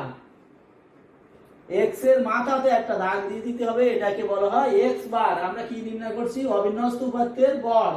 তাহলে সূত্র কি, এক্স বার। এক্স এর মাথায় একটা দাগ টেনে দিলে সেটাকে বলবো আমরা এক্স বার। সূত্রটা হলো, এখানে এই যে একটা চিহ্ন আমি ব্যবহার করছি, এই চিহ্নটাকে বলা হয় সামেশনের চিহ্ন বা যোগফলের চিহ্ন বলা হয় এটাকে। এটাকে যোগফলের চিহ্ন সামেশন এক্স। আর বলেছি কি ওখানে, যে মোট সংখ্যা দিয়ে ভাগ করতে হবে। মোট সংখ্যা হলো এন, ক্যাপিটাল এন। তাহলে এক্স বার ইকুয়াল টু কি হলো, সামেশন এক্স বাই এন। এইটা হলো অবিন্যস্ত উপাত্তের গড় নির্ণয়ের সূত্র। তোমাদেরকে মনে রাখতে হবে, সূত্র হলো x bar equal to summation x ভাগ এন। এবার দেখো সূত্রের ব্যাখ্যা, এখানেও দেইনি আমি, তোমাদেরকে এখন দিয়ে দেখিয়ে দিচ্ছি, তোমাদের যাতে ভুলটা না হয়। এইটাকে বলা হয় এক্স বার। এক্স এর মাথায় একটা দাগ দিয়ে দিবা, এটাকে বলবা এক্স বার। তাহলে এক্স এর অর্থ হলো গড়, এটা হলো যোগফল। এই দেখো, এটা হলো যোগফলের চিহ্ন বা যোগফল বলতে পারো, এটাকে যোগফলের চিহ্ন বা যোগফল বলতে পারো। এই যে চিহ্নটা, এটা, এই চিহ্নটা থাকলে তোমরা ধরে নেবে বা জেনে নেবে যে এটা একটা কোনো কিছুর যোগফল বোঝানো হয়েছে। আর এক্স হলো সাফল্য অঙ্ক, মানে কতগুলো তথ্য উপাত্ত ডাটা কালেকশন করলাম, সেইগুলো যেগুলোকে আমরা নির্ণয় করতে চাই গড়। দেখো সাফল্য অঙ্ক, এবং এন হলো সাফল্য অঙ্কের মোট সংখ্যা। তাহলে আমরা গড় হিসেবে সূত্রে কি বলেছিলাম, যে সাফল্য অঙ্কের মোট সংখ্যা, মোট সাফল্য অঙ্ককে মানে সামেশন এক্স কে সাফল্য অঙ্কের মোট সংখ্যা এন দিয়ে ভাগ করলে আমরা গড় পাই। তাহলে আমরা সূত্র কি হলো, x bar equal to summation x ভাগ এন। এই হলো আমাদের অবিন্যস্ত উপাত্তের গড় নির্ণয়ের সূত্র এবং তার ব্যাখ্যা। এটা তোমরা মনে রাখবে, এটা তোমাদের 1 নম্বরের জন্য আসতে পারে, অনেক সময় অনুধাবনেও দিয়ে দিতে পারে। এবারে দেখো, আমরা একটা প্রশ্ন দিয়েছি, এখানে একটা প্রশ্ন দিয়েছি যে নিম্নের অবিন্যস্ত উপাত্ত থেকে গড় নির্ণয় করো। নিম্নের অবিন্যস্ত উপাত্ত থেকে গড় নির্ণয় করো। আগে কিন্তু অবিন্যস্ত উপাত্তের কথা বলেছিলাম। দেখো অবিন্যস্ত উপাত্তের গড় নির্ণয় কিভাবে করতে হয়, এটা হলো প্রশ্ন। এখানে 6টা সংখ্যা দেওয়া আছে, 7, 5, 9, 4, 6, 5। সমাধান এখান থেকে শুরু। কিভাবে, দেখো অবিন্যস্ত উপাত্তের গড় নির্ণয় কিভাবে হবে, আমি যেটা আগে বলেছিলাম যে আমি কিছু কিছু জিনিস দেই নাই তোমাদের, সেটা দেখো যে n সমান 6, 1 2 3 4 5 6, 6টা সংখ্যা আছে মোট। তো সেটা বসাই দিয়েছি n সমান 6, x x এখানে বলেছিলাম যে যোগফলের চিহ্ন এই সামেশন x, এটা হবে সামেশন x যোগফলের চিহ্ন, তাহলে কি আছে x সামেশন x অর্থ হলো কিনা ওই সংখ্যাগুলো যোগ, কাদের যোগ, এই 6টা সংখ্যা। দেখো এখানে 7 5 6টা, তাই তো, হ্যাঁ ঠিক আছে, 7 5 9 4 6 5 ওই সংখ্যাগুলো আমরা এখানে ধারাবাহিকভাবে যোগ করে দিয়েছি, কোনো ক্রমানুসারে সাজাইনি, যেভাবে রয়েছে সেইভাবে আমরা বসিয়ে দিয়েছি, কোনো প্রকার চিন্তা ভাবনা ছাড়াই। 7 যোগ 5 যোগ 9 যোগ 4 যোগ 6 যোগ 5 এইগুলোকে যোগ করে হয়েছে কত আমাদের 36। তাহলে এবার আমাদের n পেয়ে গেছি এবং সামেশন x পেয়ে গেছি। সূত্র হলো কি বলেছি, এখানে দাগ দিতে হবে, এইটার মাথায় এই হলো x বার, অর্থাৎ কিনা আমাদের গড়। গড় কত, সূত্র কি হবে, সামেশন x ভাগ n। এবারে সামেশন x পাইছি কত আমরা 36, আর n পেয়েছি কত, n সমান সামেশন x সমান 36, এই যে 36 সামেশন x ইকুয়াল টু 36, আর x বার সমান সামেশন x ভাগ n, n ইকুয়াল টু কত 6। এবার দেখো 6 একে 6, 6 7 36, এই দেখো আমরা উত্তরটা লিখে রেখেছি তোমাদের দেখানোর জন্য, যাতে ভুল হয় না তার জন্য আমি 6টা আগে দিয়ে রাখছি। এই দেখো 6 একে 6, এই 6 6 36, এই 6 এখানে বসে গিয়েছে। তাহলে অবিন্যস্ত উপাত্তের গড় নির্ণয় কত সহজ দেখেছো, যে কয়টা সংখ্যা থাকবে সেইগুলোকে সব যোগ করে মোট কয়টা সংখ্যা তা দিয়ে ভাগ দিলে আমরা গড় পেয়ে যাব। সূত্রটা হলো সামেশন x ভাগ n ইকুয়াল টু গড়।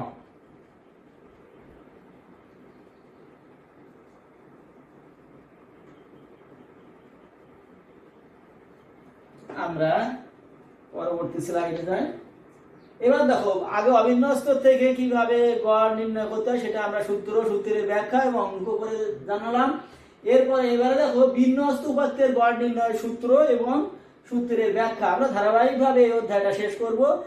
দেখো তোমরা কিভাবে আমরা এগুলো করেছি।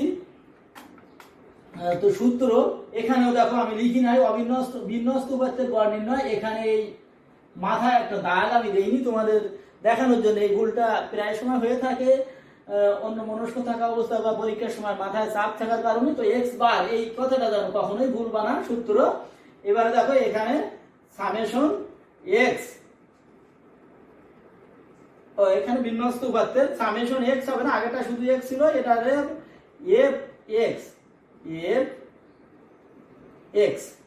fx সামেশন fx ভাগ n, সামেশন fx ভাগ n। আগেরটা ছিল সামেশন x ভাগ n অবিন্যস্তের ক্ষেত্রে, আর বিন্যস্তের ক্ষেত্রে একটা জিনিস বাড়ছে, সেটা হলো f। এবারে দেখো সূত্রের ব্যাখ্যা, এই x বার এই তোমরা এটা দিয়ে দেবে, x বার সমান গড়, বারটা হলো মাথায় একটা দাগ আর কিছু না, আর যোগফল বা যোগফলের চিহ্ন হলো এরকম উল্টো একটা m বা w এর মতো, সামেশন যোগফলের চিহ্ন। এটাকে ইংরেজিতে আমি তোমাদেরকে একটু লিখিয়ে দিই, SUMMATION, এই সামেশন, এই যোগফলের চিহ্নটাকে বলা হয় সামেশন। এই এবারে মধ্যবিন্দু x সমান মধ্যবিন্দু, আর f সমান পৌনপূর্ণ, এবং n হলো পৌনপূর্ণের সমষ্টি। আগেরটার সাথে মিল আছে, n পৌনপূর্ণের সমষ্টি। x টা ছিল আগে সাফল্যাঙ্কের মোট সংখ্যা ছিল, আর এখন এটা পরিবর্তন হয়ে গেছে। তাহলে এটা বিন্যস্ত উপাত্তের গড় নির্ণয়ের সূত্র হলো x bar equal to summation fx ভাগ n। সূত্রের ব্যাখ্যা, x বার ইকুয়াল টু গড়, আর এই সামেশনের চিহ্ন, এই সামেশনের চিহ্ন যোগফলের চিহ্ন বলা হয় x মধ্যবিন্দু, f পৌনপূর্ণ এবং n পৌনপূর্ণের সমষ্টি বা পৌনপূর্ণের যোগফল।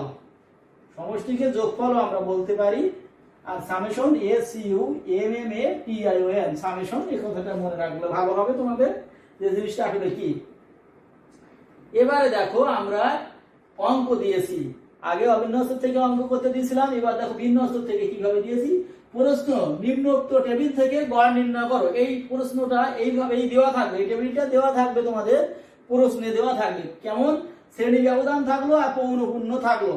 শ্রেণী ব্যবধান চাতা হতে পারে, তবে নির্দিষ্ট থাকবে, আর পৌনঃপুন্য দেওয়া থাকবে। মোট সংখ্যা দেওয়া থাকতে পারে, নাও থাকতে পারে, তবে 90% ক্ষেত্রে দেখা যায় যে দেওয়া থাকে, যোগ করে দেওয়া থাকে। এই পৌনঃপুন্য গুলো যোগ করলে 30 আসে। আর এই যেটা নিয়েছি, এই সবটা আমরা আগে যে টেবিলটা দেখেছিলাম ওখান থেকে নিয়েছি। আর এই অঙ্কটা আমাদের যখন বোর্ডের একটা সালে পড়েছে, সেই কারণে এটাকে আমি চয়েস করেছিলাম। তো এটা হলো অঙ্ক। এই টেবিল থেকে আমাদের বিন্যস্ত উপাত্তের গড় নির্ণয় করতে হবে। কিভাবে করতে হয় দেখি আমরা। তাহলে দেখো সমাধান, বিন্যস্ত উপাত্তের গড় নির্ণয়ের টেবিল। গড় নির্ণয়ের টেবিল, সারণী বা ছক যা কিছু লিখতে পারো, টেবিল যা, সারণী তা, ছক তা। এখন আমাদেরকে একটুখানি টেবিলটাকে বাড়াতে হবে। এইখান থেকে আমাদের খাতায় কিন্তু শুরু হবে। দেখো শ্রেণী ব্যবধান, পৌনঃপুন্য এফ, মধ্যবিন্দু এক্স, পৌনঃপুন্য গুণ মধ্যবিন্দু, তার অর্থ কিনা এফ আর এক্স। এই দেখো পৌনঃপুন্য, এই মধ্যবিন্দু, তাহলে এই পৌনঃপুন্যটাকে এখানে লিখেছি, এই মধ্যবিন্দুটা এখানে, এই গুণের চিহ্ন, তাহলে এফ এক্স, এই জন্য এফ এক্স, এফ গুণ এক্স, পৌনঃপুন্য গুণ মধ্যবিন্দু, মধ্যবিন্দু ও পৌনঃপুন্যের গুণফল বলা যায়। তাহলে দেখো শ্রেণী ব্যবধান আগের ওখান থেকে এই পর্যন্ত দেওয়া থাকবে, এই অংশটা প্রশ্নে দেওয়া থাকবে। তাহলে আমাদের কি নির্ণয় করতে হয়েছে, মধ্যবিন্দু। কিভাবে আমরা মধ্যবিন্দু নির্ণয় করব, দেখো 55 থেকে 59, 55 আমার দিকে খেয়াল করো, 55, 56, 57, 58, 59, পাঁচটা সংখ্যা আছে, পাঁচটা সংখ্যা। 50 থেকে 54, 50, 51, 52, 53, 54, পাঁচটা সংখ্যা আছে। এইভাবে ক্রমান্বয়ে প্রত্যেক শ্রেণীতে 5টি করে সংখ্যা রয়েছে, তাদের মধ্যবিন্দু, এই শ্রেণীগুলোর মধ্যবিন্দু। তো দেখো আমাদের এখানে 55, 56, 57, 58, 59, আর 55, 56, 57, 58, 59 দুই পাশে দুইজন রয়েছে। এইটাকে না রাখলে আমাদের দেখো মাঝখানে, 5 জনের মাঝখানে একজন রয়ে গেছে। তাহলে এরকম একটুখানি লিখে দেখায় যে এটাকে 55,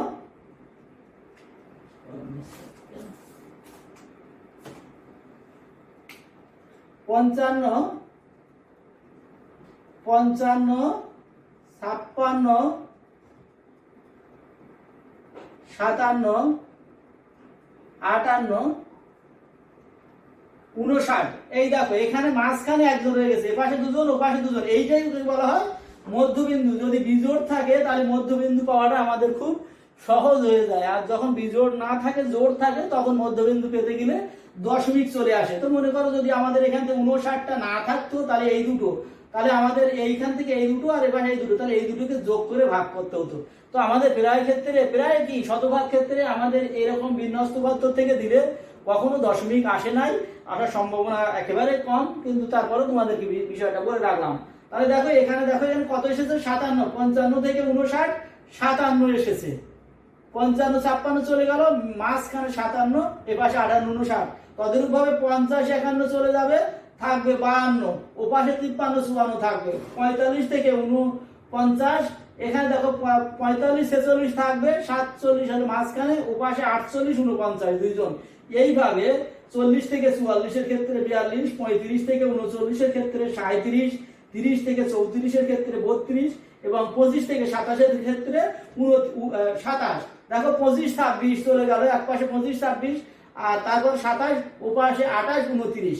এই হলো আমাদের মধ্যবিন্দু। অতি সহজ, খুবই সহজ পরিসংখ্যানে তোমাদের সবাইয়ের 10-এ 10 নিয়ে আসা খুবই সহজ এবং খুব অল্প এখানে রয়েছে। তাহলে আমরা দেখো এই পর্যন্ত আমাদের দেওয়া ছিল, আমরা মধ্যবিন্দুটা কত সহজে সংক্ষিপ্ত সময়ে নির্ণয় করতে পারলাম। এবার আমাদের কাজ কি, পৌনঃপুন্য এর মধ্যবিন্দুকে গুণ করে ওখানে গুণফলটা বসিয়ে দেওয়া। দেখো 57 এখানে আছে 1, পৌনঃপুন্য 1, মধ্যবিন্দু আছে 57, 57 আর 1 গুণ করলে 57, 1 57।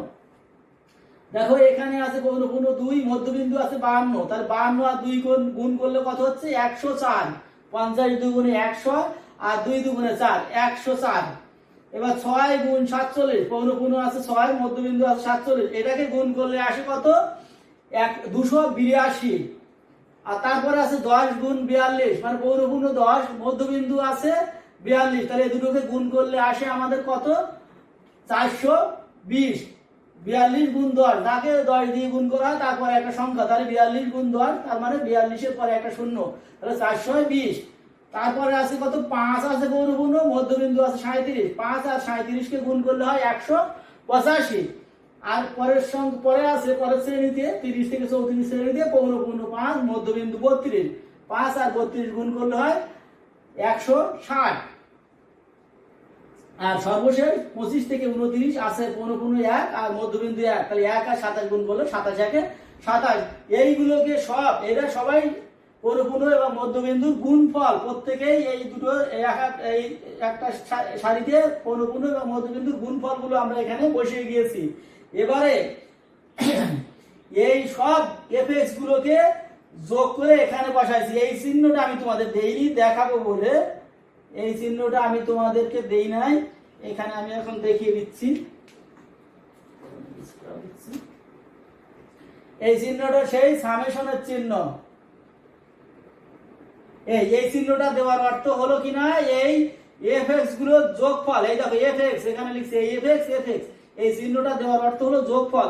তাহলে 57, 104, 282, 420, 185, 160, 27, এই সংখ্যাগুলো সব যোগ করলে তাকে বলি কি, সামেশন এফএক্স। আর সেটা যোগ করে পাইছি কত, 1235 বা 1235 পাইছি আমরা। এবারে দেখো আমরা অঙ্কটা কিভাবে করি, বিন্যস্ত উপাত্তের গড় নির্ণয়। তাহলে এই পর্যন্ত আমাদের দেওয়া ছিল, মধ্যকটা নির্ণয় করলাম, আর পৌনঃপুন্য বা মধ্যবিন্দুর গুণফলটা নির্ণয় করলাম, এগুলোকে যোগ করলাম। অতি সংক্ষিপ্ত আকারে হয়ে যাবে, তোমাদের সময় নেবে না। এবারে দেখো এখানে সেই দাগটা আমি দেইনি, এইটাকে বলা হয় সামেশন, এই চিহ্নটাকে বলা হয় সামেশন। এই এক্স বার, সরি সামেশন না, এক্স বার, এটা হলো গড়, মানে গড় নির্ণয়, বিন্যস্ত উপাত্তের গড় নির্ণয়। তো এক্স বার ইকুয়াল টু গড় বলা হয়। তাহলে সূত্রটা আমাদের কি ছিল, সামেশন এফ এক্স ভাগ এন। তোমাদের দেখতে বোধহয় একটু অসুবিধা হবে, তাও বলে দিই, x bar equal to summation F x ভাগ এন। এই হলো সামেশন এফ এক্স আর এই হলো এন, এই এন আর এই সামেশন এফ এক্স। এই সামেশন এফ এক্স এটা এখানে বসিয়েছি, এই এনটাকে এখানে বসিয়েছি। তাহলে বিন্যস্ত উপাত্তের গড় নির্ণয় সূত্র হলো কি, x bar equal to summation F x ভাগ এন। এবারে সামেশন এফ এক্স কত পাইছি, 1235, 1235 পাইছি। 1235, এই যে এখানে এগুলোকে যোগ করে আমরা পেয়েছি যোগফল summation F x equal to এই, দেখো সামেশন এফ এক্স এখানে সূত্র বসিয়ে পাশে মান বসাতে হবে, n ইকুয়াল টু কত, 30। তাহলে আমরা এখানে নিচেতে কত বসাবো, 30। তাহলে এটাকে ভাগ করলে 1235 কে 30 দিয়ে ভাগ করলে কত হয়, 41.166। এই পৌনঃপুন্য চলতে থাকবে, 6 চলতে থাকবে। তাই আমরা এটাকে সংক্ষিপ্ত করে কি লিখতে পারি, 41.166, এটাকে আমরা লিখেছি 41.17। এই তাহলে বিন্যস্ত উপাত্তের গড় নির্ণয়ের টেবিল, সারণী বা ছক যাই হোক না কেন, আমরা এইভাবে নির্ণয় করব। পৌনঃপুন্য পর্যন্ত দেওয়া থাকবে, মধ্যবিন্দু নির্ণয় করার পরে মধ্যবিন্দু এবং পৌনঃপুন্য গুণফল বসিয়ে সেগুলোকে যোগ করে সূত্রে summation x bar equal to summation F x ভাগ এন, আর সংখ্যাগুলো বসিয়ে দিলাম, 1235 ভাগ 30 সমান 41.166 বা 41.17। এই হলো আমাদের বিন্যস্ত উপাত্তের গড় নির্ণয়। এবারে আমরা দেখি গড়ের কি সুবিধা আছে। গড়ের কিছু সুবিধা আছে, দেখো গড় নির্ণয়ের সুবিধা কি আছে। গড়ের ক্ষেত্রে আমরা কি সুবিধা পাই, উচ্চতর গাণিতিক বিশ্লেষণের জন্য গড়কে ভিত্তি হিসেবে ধরা হয়। যে কোনো গাণিতিক বিশ্লেষণের প্রাথমিক ধাপ হলো গড়। গড় ছাড়া প্রায় কোনো কিছু নির্ণয় করা সম্ভব হয় না। তাই উচ্চতর যত কিছুই যাই না কেন আমরা, এটা তো কেন্দ্রীয় প্রবণতার অঙ্ক গড়, গড় মধ্য প্রচুরক, বিচ্যুতি রয়েছে বলেছিলাম যে চতুর্থাংশ বিচ্যুতি, ভেদাঙ্ক, গড় ব্যবধান, আদর্শ বিচ্যুতি, তারপরে যে টেস্ট গুলো রয়েছে, টি টেস্ট, এফ টেস্ট, কাই টেস্ট, পরিবেশন ইত্যাদি, ওইগুলো যা কিছু করি না কেন উচ্চতর বিশ্লেষণ যত রকম, তার ভিত্তি থাকবে গড়। আর 2 নম্বর দেখো, রাশিমালাকে মানের ক্রমানুসারে সাজাতে হয় না। দেখো আমরা অবিন্যস্ত উপাত্ত করেছিলাম, আমরা কোনো ক্রমানুসারে সাজাইনি। যখন শ্রেণী ব্যবধান নিলাম তখন শুধুমাত্র উচ্চ এবং নিম্ন মানটা নির্ধারণ করে তারপরে আমরা নিজস্ব সিস্টেমে কত ব্যবধান ধরে চলে গেছিলাম, কোনো সাজাতে হয় নাই, আর ক্রমানুসারে সাজাতে হয়নি, অটো হয়ে গেছিল। তারপর 3 নম্বর দেখো, 2 বা ততোধিক তথ্য সারির তুলনা করা যায়। একজনের সাথে আর একজনের তুলনা করতে গেলে বা এটার সাথে ওইটার কি সম্পর্ক রয়েছে এগুলো নির্ণয় করতে গেলে গড়ের দরকার। তাহলে উচ্চতর গাণিতিক বিশ্লেষণের ভিত্তি হিসেবে ব্যবহার করা হয়। রাশিমালাকে ক্রমানুসারে সাজাতে হয় না এবং একাধিক তথ্য সারির সাথে তুলনা করা যায়। এটা হলো সুবিধা। আরো আছে কিন্তু আমি সংক্ষিপ্ত আকারে কয়েকটা দিয়ে দিলাম। অসুবিধা দিয়েছি দুটো। দেখো, অসুবিধা, অসম বন্টনের ক্ষেত্রে গড় নির্ভরযোগ্য নয়। অসম বন্টনের ক্ষেত্রে মনে করো যে অনেক ব্যবধান, 3, 4, 5, 6, ওখান থেকে দেওয়া, তার সাথে দেওয়া হলো 99, 98, 97, এরকম অনেক বিস্তর ব্যবধানের ক্ষেত্রে এটা গড়টাকে নির্ণয় করা সঠিক হয় না। সঠিক গড় নির্ণয় করা যায়, অঙ্কের খাতিরে অঙ্ক করা যায়, কিন্তু সেই যে উদ্দেশ্য লক্ষ্যকে সামনে নিয়ে আমরা গড়কে নির্ণয় করব সেটা সাফল্যমণ্ডিত হয় না। তাই অসম বন্টনের ক্ষেত্রে গড় নির্ভরযোগ্য নয়। মুক্ত সীমা শ্রেণী ব্যবধানের ক্ষেত্রে, মুক্ত সীমা শ্রেণী ব্যবধানের ক্ষেত্রে গড় নির্ণয় করা যায় না। যেখানে খোলা শ্রেণী সেখানে গড় নির্ণয় করা যায় না, শ্রেণীবদ্ধ করে নিতে হয়, যেটা আমরা নিয়েছিলাম পূর্ববর্তীতে শ্রেণী পৌনঃপুন্য বন্টন টেবিলে তোমরা দেখেছো। এরপরে আমরা চলে যাব মধ্যক। মধ্যক বা মধ্যমা, মধ্যমার আরেকটা নাম মিডিয়ান, ইংরেজিতে বলি যে মিডিয়ান। মধ্যক বা মধ্যমা, মিডিয়ান, এর একটা সংজ্ঞা আছে। দেখো, অবস্থানগত পরিমাণ জানার জন্য, অবস্থানগত পরিমাণ জানার জন্য সাফল্য অঙ্ক সমূহকে মানের ক্রমানুসারে সাজালে এদের ঠিক মাঝখানে যে সংখ্যাটি থাকে তাকে মধ্যক বা মধ্যমা বলে। মানের ক্রমানুসারে সাজাতে হবে, তার মাঝখানে যে থাকবে সেটা হলো মধ্যক বা মধ্যমা। ইতিপূর্বে তোমাদেরকে দেখালাম যে কি 27 থেকে 29, 27 থেকে 27, 28, 27, 28, 29, 30, 31, 27 থেকে 31, মাঝখানে ছিল কি 27, 28 চলে গেল, 29 ছিল আমাদের মাঝখানে, ওইটাই হলো মধ্যমা। ক্রমানুসারে সাজাতে হবে, তাই সেটা ছোট সংখ্যা হতে পারে, বড় সংখ্যা হতে পারে, অনেকগুলো হতে পারে, কম হতে পারে, যাই হোক সেখানে বিষয়টা অবস্থানগত পরিমাণ, সে কোথায় অবস্থান করছে সেটা জানার জন্য সাফল্য অঙ্কগুলোকে মানের ক্রমানুসারে সাজালে ঠিক মাঝখানে যে পড়বে সেই হলো মধ্যক বা মধ্যমা। দেখো, অবিন্যস্ত উপাত্তের মধ্যক বা মধ্যমা নির্ণয়ের সূত্র। এখানেও আমি তোমাদের জানার জন্য কিছু সংখ্যা লিখি নাই। দেখো, সূত্রটা এখানে কি হলো, মিডিয়ান, এমডিএন, মিডিয়ান এভাবে লিখবা। মিডিয়ান, মিডিয়ান হলো n প্লাস 1, n প্লাস 1, তো n plus 1 by 2, n plus 1 by 2 তম সংখ্যা, n যোগ 1 ভাগ 2 তম সংখ্যা হলো মিডিয়ান বা মধ্যক নির্ণয়ের সূত্র। এবার সূত্রের ব্যাখ্যা দেখো, এমডিএন মধ্যক বা মধ্যমা, এইটার অর্থ এমডিএন, আগে যেরকম এক্স বার ইকুয়াল টু বলেছিলাম গড়, সেরকম মধ্যকের ক্ষেত্রে এমডিএন বললে আমরা বুঝবো মধ্যক বা মধ্যমা। এটা আমাদের ব্যাখ্যা বা বিশ্লেষণে দিচ্ছি বা দিতে হয়। এন সাফল্য অঙ্কের মোট সংখ্যা, এন, এই এনটা হলো সাফল্য অঙ্কের মোট সংখ্যা, মানে কতগুলো সংখ্যা ছিল। এবার আমরা নির্ণয় করে দেখাই। দেখো, আবার দেখে নাও, অবিন্যস্ত উপাত্তের মধ্যক বা মধ্যমা নির্ণয়ের এই হলো সূত্রটা, এই MDN equal to n plus 1 by 2 তম সংখ্যা, এটা কিন্তু মনে থাকবে, তম সংখ্যা। আর সূত্রের ব্যাখ্যা, এমডিএন মধ্যক বা মধ্যমা, n সাফল্য অঙ্কের মোট সংখ্যা। এবার আমরা একটা অঙ্ক নির্ণয় করে অঙ্ক করেছি। দেখো, নিম্নের অবিন্যস্ত উপাত্ত থেকে মধ্যক বা মধ্যমা নির্ণয় করো। প্রশ্ন এটা আমাদের দুটো দিয়েছি, এখানে একটা ব্যতিক্রম আছে বলে দুটো দিয়েছি। বলেছিলাম যে জোড় সংখ্যা এবং বিজোড়। দেখো, এখানে নিম্নের উপাত্ত থেকে মধ্যক বা মধ্যমা নির্ণয় করো, ক এবং খ দুটো দিয়েছি।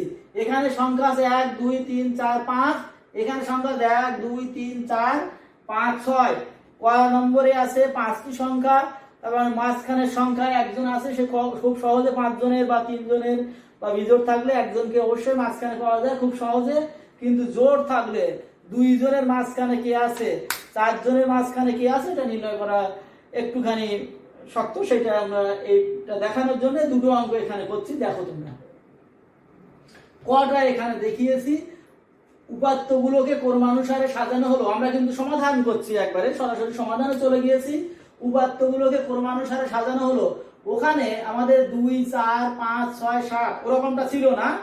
দেখো এখানে কেমন ছিল সেটা দেখো, ছিল 5, 4, 7, 2, 9, 5, 4, 7, 2, 9। সেটাকে আমরা এখানে ক্রমানুসারে সাজা আছে 2 4 5 7 9।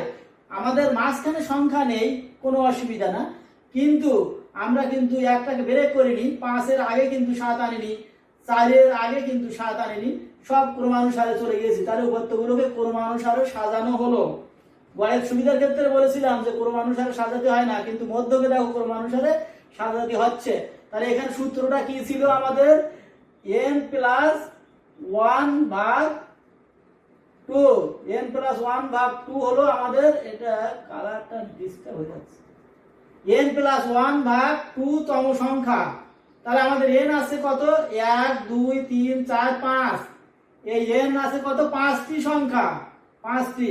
আর এটা হলো ফর্মুলার 1, তাহলে এখানে 1, তাহলে 5 আর 1 6 ভাগ 2। তাহলে এই 2 ভাগ 2। এবার তাহলে এটা যোগ করেছি, 5 আর 1 এ 6 হয়েছে, 6 ভাগ 2 সমান 3তম সংখ্যা।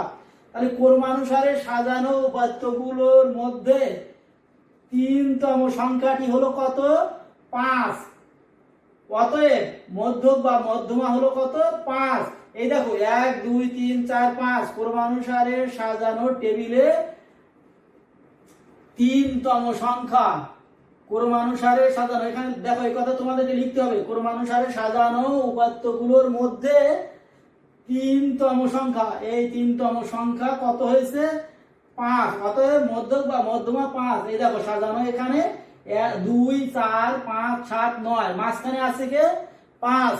তাহলে এটা হলো ক্রমানুসারে, এটা হলো এটা হলো বিজোড় সংখ্যার ক্ষেত্রে, বিজোড় সংখ্যার ক্ষেত্রে অবিন্যস্ত উপাত্তের মধ্যক নির্ণয়ের ফর্মুলা এবং মধ্যক নির্ণয়। এবারে আমরা জোড় সংখ্যার ক্ষেত্রে কি ব্যতিক্রম সেইটা আমরা দেখব।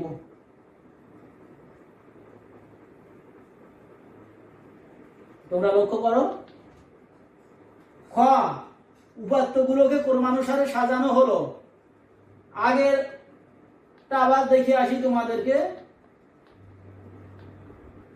দেখো এখানে খ ছিল প্রশ্ন খ ছিল 5 4 7 2 9 2। আমরা আরেকবার বলি, খতে 4 খতে 5 4 7 2 9 2। আমরা জোড় সংখ্যা, বিজোড় সংখ্যা ছিল 5টি, কিন্তু খতে আমাদের জোড় সংখ্যা 6টি, 1 2 3 4 5 6। 5 4 7 2 9 2, এই হলো 6টা সংখ্যা। খতে ছিল 5টি সংখ্যা, খতে হলো 6টি সংখ্যা। অবিন্যস্ত উপাত্তের মধ্যক নির্ণয়ের জোড় এবং বিজোড় দুইভাবে আমরা এখানে প্রদর্শন করছি। দেখো এই এটা আমাদের হয়ে গেছে খ। এই খতে চলে আসছি। দেখো উপাত্তগুলোকে ক্রমানুসারে সাজানো হলো। তো ক্রমানুসারে আমরা সাজাই। ওখানে 2টা 2 আছে নিয়েছি, 4 আছে, 5 আছে, 7 আছে, 9 আছে। ওখানে উলট পালট ছিল, ছোট বড় ছিল, সেটা আমরা সমান করে দিয়েছি। এবার MDN অর্থ হলো মিডিয়ান। এখানে সূত্রটা লিখে ফেলি, n প্লাস 1 ভাগ 2 তম সংখ্যা। তাহলে n কয়টা? 6টা, 1 2 3 4 5 6। তাহলে এই দেখো সেই 6 এই, আর সূত্রের 1 ফর্মুলার 1, আর এই ডিভাইডেড 2 এই 2। তাহলে কত হলো? 6 আর 1 7, আর এই 2 ভাগ দিলে কত হচ্ছে? 7 ডিভাইডেড 2, তাহলে 3.5। 3.5 তম সংখ্যা হলো এর মধ্য। তাহলে কিভাবে লিখতে হবে? ক্রমানুসারে সাজানো উপাত্তগুলোর মধ্যে 3.5 তম সংখ্যাটি হবে তৃতীয় ও চতুর্থ সংখ্যার গড়। অতএব মধ্যক বা মধ্যমা হলো 4 যোগ 5 বিভক্ত 2 সমান 9 বিভক্ত 2 সমান 4.5। তাহলে সেটা কিরকম দেখো, এখানে দেখি ক্রমানুসারে সাজানো টেবিলে 1 2 3 4 5 6, 1 2 3 3.5 তম সংখ্যাটা এখানে আছে, কিন্তু এখানে কোনো সংখ্যা নেই। যদি বলা হতো 3তম সংখ্যা তাহলে 4, যদি 4তম সংখ্যা হতো এখানে 5 পেতাম, তাহলে পাইনি আমরা পেয়েছি 3.5তম সংখ্যা, 3.5 তম সংখ্যা। তাহলে কি হবে? 4 এবং 5 এর যোগফল, এই 4 এবং 5 এর যোগফল, সেটা কত? 4 এবং 5 3তম এবং 4তম সংখ্যার যোগফল। যেহেতু দুটো সংখ্যা তাই 2 দিয়ে ভাগ, তাহলে 4.5। এই হলো আমাদের জোড় সংখ্যার ক্ষেত্রে মধ্যক নির্ণয়ের ফর্মুলা এবং মধ্যক নির্ণয়। এবার আমরা বিন্যস্ত উপাত্ত থেকে মধ্যক নির্ণয়ের দিকে চলে যাব। বিন্যস্ত থেকে কিভাবে মধ্যক নির্ণয় করা যায় সেটা আমরা দেখব। দেখো, বিন্যস্ত উপাত্তের মধ্যক নির্ণয়ের সূত্র ও সূত্রের ব্যাখ্যা। তো এখানে আমরা সূত্রটা ওইভাবে কিছুটা বাকি রেখে দিয়েছি তোমাদের সামনে লিখবো বলে। দেখো, n/2 plus C F L small C capital n/2 plus এটা plus C F L capital small C small F এবং স্মল এল ইন্টু আই, না এখানে ভাগ এফ এফ ইন্টু আই। তাহলে মিডিয়ান ইকুয়াল টু কি হলো, L plus n/2 plus CFL divided F into I. তাহলে এখন আমরা সূত্রের ব্যাখ্যা যাই। MDN, এই MDN মধ্যক বা মধ্যমা। এল হলো কি, এল হলো n/2, এই যে n/2 তম সংখ্যাটি CF এর যেখানে আছে, CF হলো ক্রমবর্ধমান পৌনঃপুন্য, এর যে সংখ্যার মধ্যে আছে সেই শ্রেণীর প্রকৃত নিম্ন সীমা হবে এল। সেটা আমরা ছকে গেলে বিস্তারিত দেখতে পাবো সুন্দরভাবে। আর CFL হলো মধ্যক শ্রেণীর পূর্ববর্তী শ্রেণীর CF, মধ্যক শ্রেণীর পূর্ববর্তী শ্রেণীর ক্রমবর্ধমান পৌনঃপুন্য। CF হলো ক্রমবর্ধমান পৌনঃপুন্য, আর F হলো মধ্যক শ্রেণীর পৌনঃপুন্য, আর N হলো পৌনঃপুন্যের সমষ্টি, I শ্রেণী ব্যবধান। আমরা ছকে যাই, গেলে আরো পরিষ্কার হয়ে যাবে জিনিসটা। চলো, নিম্নে বিন্যস্ত উপাত্ত থেকে মধ্যক নির্ণয় করো। একটা প্রশ্ন দেওয়া রয়েছে, এটা একটা সৃজনশীল প্রশ্ন। দেখো কিভাবে করতে হয় আমরা দেখি।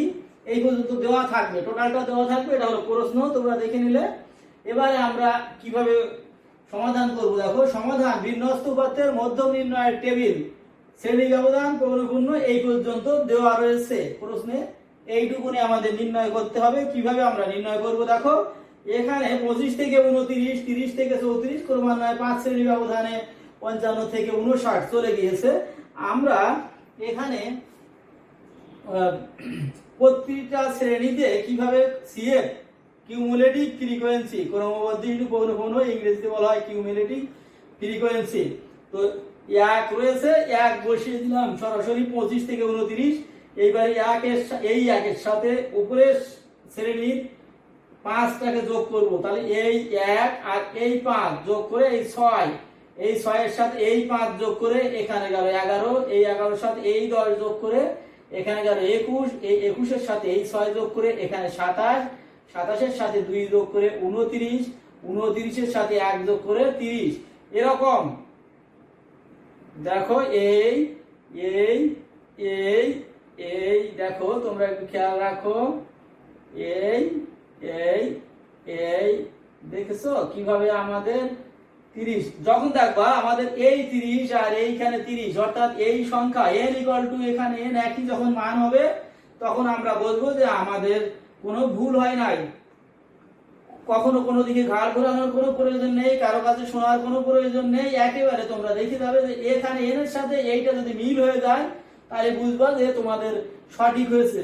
আবার এমনটা হতে পারে যদি এই 25 থেকে 29, 30 থেকে 34 এটা উল্টানো থাকতো, তাহলে সেক্ষেত্রে তোমার এইগুলো সব উপরে যেত, এই 5 উপরে যেত, এই 1, 5, 10 এভাবে উল্টানো থাকতো।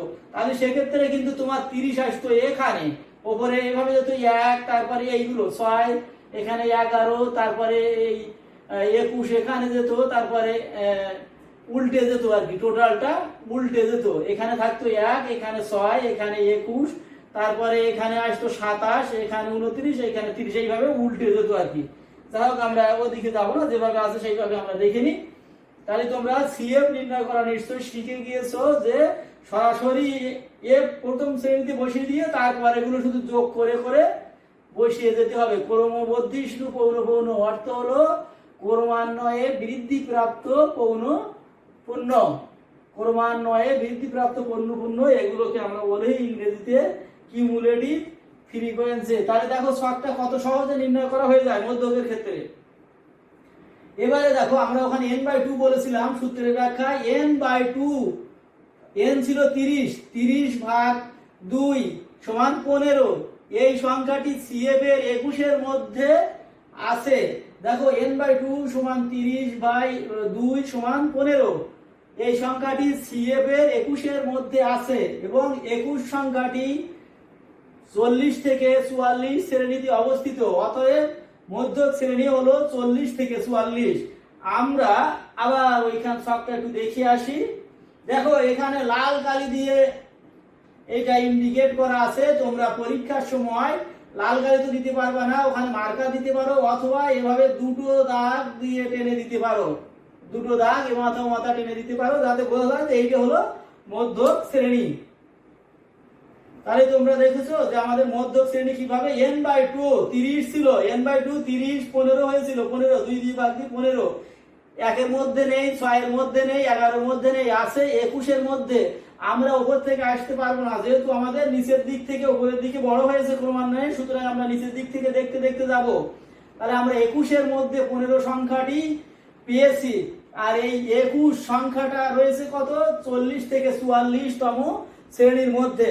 আর এই 40 থেকে 44 এর নিম্ন সীমা হলো 40 এবং ঊর্ধ্ব সীমা 44।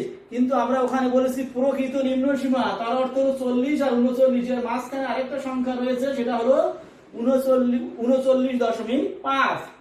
আমরা দেখি ওখানে। তাহলে আমরা দেখো ওইখানে বলেছি আবারও দেখিয়ে আসি যে 30 ভাগ 2 সমান 15। এই সংখ্যাটি CF এর 21 এর মধ্যে আছে এবং 21 সংখ্যাটি 40 থেকে 44 শ্রেণীতে অবস্থিত। অতএব মধ্যক শ্রেণী হলো 40 থেকে 44।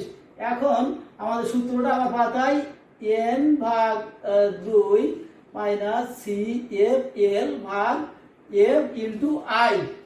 এখন n/2 আমরা পেয়ে গেছি, ওখানে আছে কত ছিল 15 আর মাইনাস CFL টা কোথায় আমি বলছি, আমরা বলেছি যে CFL টা হলো মধ্যক শ্রেণীর নিচের শ্রেণীর। যোগেন্দ্র স্যারের বইয়ে মধ্যক শ্রেণীর নিচের শ্রেণীর বলেছে, কিন্তু এটা আবু বকর সিদ্দিক স্যার পূর্ববর্তী বলেছে। কিন্তু এটা পূর্ববর্তী বলা ভালো, যে যেহেতু এদিক থেকে যাচ্ছি এই 21 শ্রেণীর পূর্বের শ্রেণী হলো এইটা, পূর্বের বা আগের বললে অনেক সময় উপরেরও ধরতে পারে, কেউ কেউ ভুল হয়ে যাওয়ার সম্ভাবনা থাকে। আগের বা নিচের এরকম না হয়ে আমরা সবচেয়ে বলি কি পূর্বের শ্রেণী। তাহলে 21 এর পূর্ববর্তী শ্রেণী হলো 11। এইভাবে উঠেছি আমরা। তাহলে এটার আগে 11 তারপরে 21 হয়েছে, 1 6 11 21, তার মানে ক্রমান্বয়ে তারপরে 27। তো আমরা এভাবে যাচ্ছি। তাহলে আমাদের এই 15 30 ভাগ 2 15 সংখ্যাটা 11 এর মধ্যে নেই, 21 এর মধ্যে আছে, তাহলে এটা মধ্যক শ্রেণী। তাহলে আমরা বলেছি যে CFL হলো লোয়ার কিউমুলেটিভ ফ্রিকোয়েন্সি। মানে এই CF এখানে দেখো ক্রমবর্ধমান পুরো CF, এটা প্রত্যেকই CF, আর এটা কেবল লোয়ার কিউমুলেটিভ ফ্রিকোয়েন্সি, মধ্যক শ্রেণীর নিচের শ্রেণীর বা পূর্ববর্তী শ্রেণীর ক্রমবর্ধমান পৌনঃপুন্য। তা আছে কত 11, আর F হলো মধ্যক শ্রেণীর পৌনঃপুন্য, সেটা হলো 10। আমরা বারে বারে এখানে ফিরে আসবো না, এখানে মুছে ফেলেছিলাম। তো এখানে 15 ছিল আর CFL পেলাম 11, আর এখানে F আছে 10 মধ্যক শ্রেণীর পৌনঃপুন্য, আর শ্রেণী ব্যবধান আছে 5। তো আমরা এখানে এবার ভাগ করে দেখি এখানে কত আসে। এখানে ভাগ করলে বিয়োগ করলে থাকে 15 থেকে 11 গেলে থাকে 4, আর নিচে আছে 10। তাহলে এবারে কি হলো 10। তাহলে আমরা এখানে ভাগ করে দিতে পারি এভাবে 4 এ 5 20, এখানে 5 একে 5, 5 2 গুণে 10, 2 একে 2, 2 2 গুণে 4, এই সেই 2। এই দেখো 2 কোথা থেকে আসছে, তাহলে আমাদের সেই n/2 15 CFL ছিল মধ্যক শ্রেণীর নিচের শ্রেণীর ক্রমবর্ধমান পৌনঃপুন্য, আর F ছিল হলো F এর মান ছিল হলো মধ্যক শ্রেণীর পৌনঃপুন্য 10 ছিল। তাহলে এখানে আমরা 15 থেকে 11 বিয়োগ করেছি, করে পেয়েছি 4, আর এখানে F 10। তাহলে আর এখানে শ্রেণী ব্যবধান 5, 5 একে 5 একে 5 আর 5 দুগুণে 10, 2 একে 2, 4 দুগুণে 8, এই 2 দুগুণে 4, এই 2 এখানে বসিয়ে দিয়েছি। তাহলে 29 দশমিক এর হলো 29.5, আগে বলে নিয়েছি। 40 হলো নিম্ন সীমা, প্রকৃত নিম্ন সীমা 39.5। তাহলে 39.5 এর সাথে 2 যোগ হয়েছে, হলে কি হয়েছে 39, 40, 41, 41.5। এটা হলো বিন্যস্ত উপাত্তের মধ্যক নির্ণয়ের প্রক্রিয়া। সূত্রটা তোমরা মনে রাখবে এবং ওই লাল কালি দিয়ে ইন্ডিকেট করা ওটা কিভাবে হলো n/2 করে ওটা তোমরা একটু জানার চেষ্টা করবে আর কি। এবার দেখো মধ্যকের কিছু সুবিধা আছে, দুটো সুবিধা, তিনটে সুবিধা আমি উল্লেখ করেছি এখানে। মধ্যক বন্টনের সাধারণ বৈশিষ্ট্যকে ভালোভাবে নির্দেশ করে। মধ্যক কোনো বন্টনের সাধারণ বৈশিষ্ট্যগুলো, বিশেষ বৈশিষ্ট্য নয়, ব্যতিক্রমী বৈশিষ্ট্য নয়, শুধু সাধারণ বৈশিষ্ট্যকে ভালোভাবে নির্দেশ করে মধ্যক। 2 নম্বর হলো মধ্যক বন্টনের ছোট বড় সাফল্যাঙ্ক দ্বারা প্রভাবিত হয় না। গড়ের ক্ষেত্রে হয়েছিল অনেক বড় বা অনেক ছোট যদি থাকে সেক্ষেত্রে গড় নির্ণয় করা অসুবিধা হতো, কিন্তু মধ্যকের ক্ষেত্রে যত ছোট বা বড় থাকুক না কেন কোনো অসুবিধার সৃষ্টি হয় না, প্রভাবিত হয় না তাতে। আর গুণবাচক তথ্যের মধ্য রাশির মান মধ্যমার সাহায্যে নির্ণয় করা যায়। গুণবাচক তথ্যের মধ্য রাশির মান মধ্যকের মাধ্যমে নির্ণয় করা যায়। দেখি আমরা দুটো অসুবিধা এখানে লিখেছি। সাফল্যাঙ্কগুলোকে মানের ক্রমানুসারে সাজাতে হয় বলে সময় বেশি লাগে।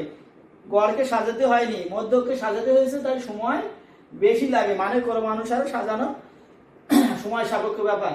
2, মধ্যমা তথ্যমালার সকল মানের উপর নির্ভর করে না। মধ্যমাটা তথ্য মানের সকল সংখ্যার উপরে বা সকল স্কোরের উপরে নির্ভর করে না, যেহেতু ক্রমানুসারে সাজানো, ক্রমানুসারে সাজিয়ে যেখানে মধ্যমা পড়বে সেটাই আমাকে নিতে হবে, মাঝখানে যে পড়বে তাকে সুতরাং অন্য মানের উপরে নির্ভর করছে না। এই গেল আমাদের মধ্যমার সুবিধা অসুবিধা।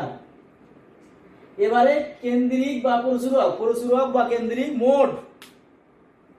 আমাদের কেন্দ্রিক প্রবণতা তৃতীয় পর্যায়ে আমরা চলে আসছি। গড়, মধ্যক, প্রচুরক, সেই প্রচুরক কেন্দ্রিক বা মোড, এটা সংজ্ঞাটা আমরা জানি। কোন পৌরপূর্ণের বন্টনে যে সাফল্যাঙ্কটি সবচেয়ে বেশি বার উপস্থিত থাকে তাকে প্রচুরক বলে। একটা সাফল্যাঙ্কের মধ্যে যত বেশি বার থাকবে কোন সংখ্যা বা কোনো কিছু, তাকে আমরা প্রচুরক ধরতে পারি। যেমন তোমাদের মধ্যে অনেকেই কলম দিয়ে লিখছো, কয়েকজন লাল কলম দিয়ে লিখছো, কয়েকজন সাদা কলম, কয়েকজন ব্লু কালারের কলম। এখন অধিকাংশ শিক্ষার্থী যে কলম দিয়ে লিখছো সেটাই হলো প্রচুরক। এইটাই হলো প্রচুরকের সংজ্ঞা। কোনো পৌরপূর্ণের বন্টনে যে সাফল্যাঙ্কটি সবচেয়ে বেশি বার উপস্থিত থাকে সেটাকে আমরা প্রচুরক বলি। এখন প্রশ্ন দেখো, নিম্নের অবিন্যস্ত উপাত্তের প্রচুরক বা কেন্দ্রিক নির্ণয় করো। এখানে দেখো কতগুলো সংখ্যা দেওয়া রয়েছে, আমরা এখানে একটু খেয়াল করে দেখো। 5, 9, 8, 5, 13, 3, 5, 6, 2, 5, 8, 3। এখন সমাধান কি? প্রশ্ন গেল ওটা সমাধান। অবিন্যস্ত উপাত্তের প্রচুরক বা কেন্দ্রিক নির্ণয়। উপাত্তগুলো ক্রমানুসারে সাজানো হলো। ক্রমানুসারে সাজানো, দেখো গড়ের মধ্যমার ক্ষেত্রেও সাজাতে হয়েছিল, আবার প্রচুরকের ক্ষেত্রেও সাজাতে হচ্ছে। তো দেখো কিভাবে বের করি আমরা প্রচুরক। সাজালে সুবিধা হয়, না সাজালেও যে হয় না তা নয়, সাজালে ভালো হয়, না সাজালেও হয়, কিন্তু না সাজালে ভুল হওয়ার সম্ভাবনাটা বেশি থাকে। তো আমরা দেখো এখানে 2 আছে একটা, 3 আছে 2টা, 5 আছে 4টা, 1 2 3 4টা 5, 6 আছে একটা, 8 আছে 2টা, 9 আছে একটা, 13 আছে একটা। এখানে 1 2 3 4 5 6 7 8 9 10 11 12, 12টা সংখ্যার মধ্যে 5 রয়েছে 4 বার। তাহলে ক্রমানুসারে সাজানো উপাত্তগুলোর মধ্যে 5 সংখ্যাটি সবচেয়ে বেশি বার, কয়বার? 4 বার রয়েছে বা 4 বার উপস্থিত। সুতরাং প্রচুরক হলো 5। এই হলো অবিন্যস্ত উপাত্ত থেকে সরাসরি আমরা প্রচুরক নির্ণয় করতে পারি। আবার দেখো আরেকটা ব্যতিক্রমী একটা প্রচুরক নির্ণয়ের সূত্র রয়েছে, সেটা হলো প্রচুরক হলো যদি মধ্যক এবং গড়ের মান জানা থাকে। আমরা আগে যে অবিন্যস্ত উপাত্ত থেকে গড় নির্ণয় করেছি এবং মধ্যক নির্ণয় করেছি, ওই মানগুলো যদি জানা থাকে বা আমরা যদি বের করে নেই, তাহলে সেক্ষেত্রে প্রচুরক নির্ণয় করতে পারি। 3 গুণ মধ্যক, মধ্যককে 3 দিয়ে গুণ করতে হবে, বিয়োগ গড়কে 2 দিয়ে গুণ করতে হবে। তাহলে 3 গুণ মধ্যকের থেকে 2 গুণ গড়ের বিয়োগ ফলকে প্রচুরক বলে। এভাবেও আমরা পরিপূরক নির্ণয় করতে পারি। তাহলে দেখো কত সহজে পরিপূরক গুলো নির্ণয় করা যায়। এবারে এসো বিন্যস্ত উপাত্ত বা কেন্দ্রিক থেকে বিন্যস্ত উপাত্ত বা কেন্দ্রিক থেকে মধ্যক নির্ণয়ের পরিপূরক বা কেন্দ্রিক নির্ণয়ের সূত্র। তো সূত্রটা আমরা এখানে লিখি। দেখো মোড মানে পরিপূরক L M O, capital L small O small M small O, এখানে এফ এফ এ আর এখানে হলো F A minus F B. দেখো F A minus F B, L M O equal to L M A plus mode equal to L M O plus F A by F A minus F A plus F B, sorry F A plus F B into I. সূত্রের ব্যাখ্যাটা দেখি। তোমরা সবসময় সূত্রগুলো মুখস্থ রাখার চেষ্টা করবো। তিনটে মাত্র সূত্র, 3 দুগুণে 6টা সূত্র। L M O plus F A by F A plus F B into I. এটা হলো মোডের বা পরিপূরকের সূত্র। পরিপূরকের সূত্রের ব্যাখ্যা দেখো। মোড এখানে দুইবার লিখবে না, পরিপূরক বা মোড এভাবে লেখার দরকার নেই। মোড এখানে এসে ব্যাখ্যা দিবা মোড পরিপূরক বা কেন্দ্রিক। আর এল এম ও হলো কি সবচেয়ে বেশি পূর্ণপূর্ণ শ্রেণীর প্রকৃত নিম্নসীমা। সবচেয়ে বেশি পূর্ণপূর্ণ শ্রেণীর প্রকৃত নিম্নসীমা। আমরা অঙ্ক যখন যাবো দেখবো তখন। এফ এ সবচেয়ে বেশি পূর্ণপূর্ণ শ্রেণী ও তার পূর্ববর্তী শ্রেণীর পূর্ণপূর্ণের বিয়োগফল। সবচেয়ে বেশি পূর্ণপূর্ণ শ্রেণীতে যে পৌনঃপুন্য আছে তার পূর্ববর্তী শ্রেণীর পৌনঃপুন্যের বিয়োগফল। আর এফ বি হলো সবচেয়ে বেশি পৌনঃপুন্য শ্রেণী ও তার পরবর্তী শ্রেণীর পৌনঃপুন্যের বিয়োগফল। আর একটা আছে কি শ্রেণী ব্যবধান আই। আমরা সূত্রটা আবার দেখে নিই। L M O plus F A by F A plus F B into I.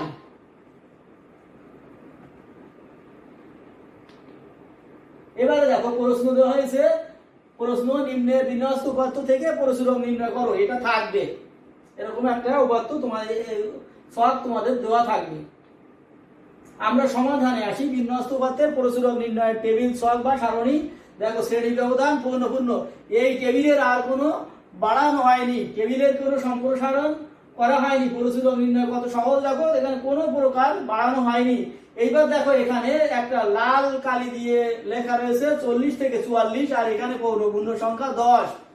আর যেহেতু আমরা নিচের দিক থেকে উঠেছি, আগেবারও বলেছি পূর্বে বলতে এদিক থেকে যাচ্ছি।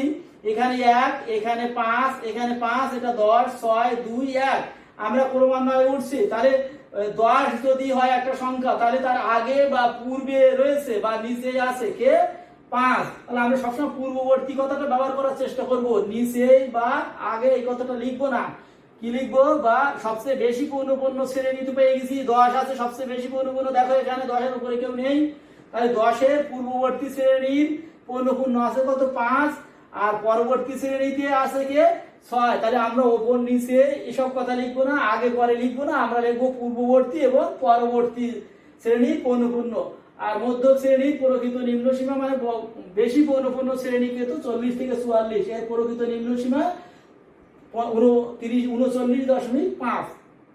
আমরা সূত্রে যাই, সূত্রটা আবার বসাই। Mode equal to F A ভাগ F A plus F B into I. এবারে আমরা ওখানে এলএমও 39.5 পেয়েছি, সব বরাবর থেকে যাবে। এলএমও কত ছিল সেটা আমরা বসাই এখানে, সরি এলএমও তো বসিয়ে ফেলেছি। এবার এফ এ ছিল 10, বেশি পৌনঃপুন্য সবচেয়ে বেশি পৌনঃপুন্য, তার পূর্ববর্তী শ্রেণী পৌনঃপুন্য ওখানে ছিল 5। তাহলে এটাকে রেখে দিলাম। আর নিচে এফ এ একই থাকবে, 10 বিয়োগ 5 প্লাস বি সমান, তাহলে কি হবে 10 বিয়োগ পরবর্তী শ্রেণীতে ছিল 6, পরবর্তী শ্রেণীতে ছিল 6। আবারও তোমাদেরকে একবার দেখিয়ে আসি আমি বিষয়টা। এই দেখো পূর্ববর্তী শ্রেণীতে 5, বেশি পৌনঃপুন্য 10, তার পূর্ববর্তীতে 5, পরবর্তীতে 6। এই সেটা আমরা লিখেছি। ওই সূত্র ছিল F A LMO plus F A by F A plus F B into I. তাহলে এফ এ ছিল কি বেশি পৌনঃপুন্য 10, তার পূর্ববর্তী শ্রেণী 5, তাহলে 10 বিয়োগ 5, আর তারপরে আছে সেই একই কথা যে এফ এ, তাহলে এফ এ হলো 10 বিয়োগ 5, আর এফ বি ইকুয়াল টু 10 বিয়োগ 6। তাহলে এখানে কত থাকছে? এখানে থাকছে 5, 10 থেকে বিয়োগ 5 হয়ে গেলে 5 থাকছে, আর এখানে 5 থাকছে যোগ এখানে 10 থেকে 6 বিয়োগ হয়ে গেলে থাকছে 4। তাহলে এখানে কি দাঁড়ালো? এখানে উপরে থাকছে 5 আর নিচে আসছে 5 আর 4 9, 5 আর 4 9।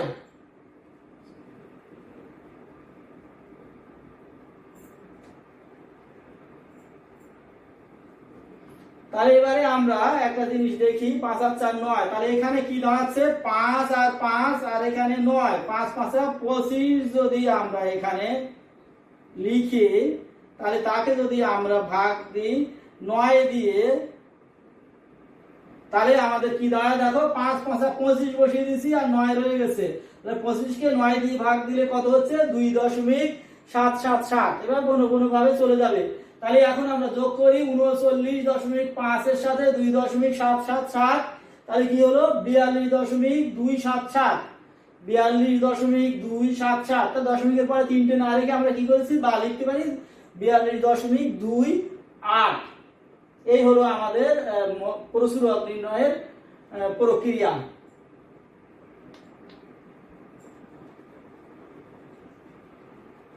প্রচুরকের কিছু সুবিধা রয়েছে। দেখো, প্রচুরকের ক্ষেত্রে কিছু সুবিধা আমরা ভোগ করি বা কিছু সুবিধা প্রচুরকের আছে, সেটা দেখো। প্রচুরকের 1 নম্বর সুবিধা, প্রচুরক বন্টনের সবগুলো সাবলঙ্গের উত্তম প্রতিনিধি। তোমাদের যেটা বলেছিলাম যে কলম, যে তোমাদের যে ব্যবহৃত কলম, কারা যে কি ধরনের কলম ব্যবহার করছো, মনে করো তোমরা 70 জন আছো, ওখান থেকে 15 জন সাদা কলম ব্যবহার করছো, আর অন্যান্যরা বিভিন্ন রকমের কলম, কেউ অত দূরে যাচ্ছে না, 5 6 7 এর মধ্যে থাকছে। তো সেক্ষেত্রে দেখো যে 11 জন বেশি সর্বোচ্চ একই রকম যিনি কলম ব্যবহার করছে বা যিনি ব্যবহার করছে বা একই রকম সংখ্যা রয়েছে সর্বোচ্চ, তাহলে প্রচুরক বন্টনের সবগুলো সাবলঙ্গের উত্তম প্রতিনিধি। আর সাবলঙ্গগুলো না সাজিয়ে প্রচুরক নির্ণয় করা যায়, না সাজিয়েও প্রচুরক নির্ণয় করা যায়, কিন্তু সেক্ষেত্রে ভুলের একটু সম্ভাবনা থাকে, তাই আমরা সাজিয়ে নিয়েছিলাম, কিন্তু সাজানোটা বাধ্যতামূলক নয়। এবারে 3, সীমাহীন নিবেশন, মানে অনেক বড়, সেখানে খোলা সীমাহীন নিবেশন বা খোলা সীমা শ্রেণী ব্যাপ্তির ক্ষেত্রে প্রচুরক নির্ণয় করা সহজ।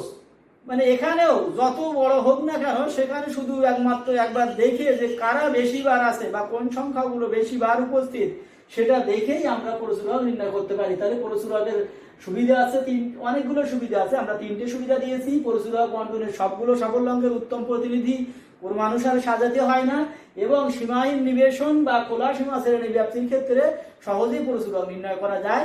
এবারে প্রচুরক নির্ণয়ের দুটো অসুবিধা আমরা বলবো। সেটা হলো, প্রচুরকের অসুবিধা, কম সংখ্যক সাবলঙ্গে প্রচুরক নাও থাকতে পারে। যদি অল্প সংখ্যক থাকে, 4টে 5টা থাকে, প্রচুরক নাও থাকতে পারে, কোনো সংখ্যা একাধিকবার নাও থাকতে পারে। আবার কোনো ক্ষেত্রে একাধিক প্রচুরক থাকতে পারে, যেমন আমরা যেটা দেখিয়েছিলাম, ওখানে 5 ছিল 4 বার, ওখানে 4ও যদি 4 সংখ্যাটাও যদি 4 বা 5 বার থাকতো, তাহলে সেক্ষেত্রে আমাদের প্রচুরক নির্ণয় করতে গেলে সমস্যা সৃষ্টি হতো, এবং সমস্যা ওইভাবে 4 আর 5 যোগ করে করা যেত না। সুতরাং কোনো ক্ষেত্রে একাধিক প্রচুরক থাকে, সেক্ষেত্রে প্রচুরক নির্ণয় করার সমস্যা হয়। তাই অসুবিধা আমরা প্রধান দুটো দিয়েছি, অল্প সংখ্যক বা কম সংখ্যক সাবলঙ্গ থেকে প্রচুরকে অল্প সংখ্যক সাবলঙ্গের মধ্যে প্রচুরক নাও থাকতে পারে, আর কোনো ক্ষেত্রে একাধিক প্রচুরক থাকতে পারে। এই সমস্তগুলো সমস্যা হয় বলে আমাদের প্রচুরক নির্ণয় করা সহজ হয় না।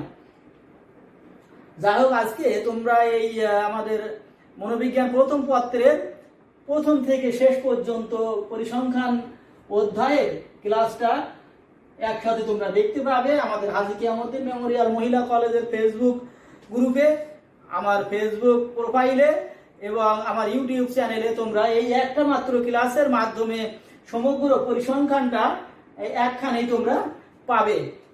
আশা করি তোমরা অবসর সময়ে এগুলো বাড়িতে প্র্যাকটিস করবে, আর যত প্র্যাকটিস করবে তত তোমরা সুন্দরভাবে অঙ্ক করতে পারবে। এই ছাড়া আমাদের প্রথম পত্রের এই 8ম অধ্যায়ে আর কোনো আলাদা কোনো অপশন নেই। ভালো থাকবা, সবাই সুস্থ থাকবা, স্বাস্থ্যবিধি মেনে চলবা। সবাইকে অসংখ্য ধন্যবাদ।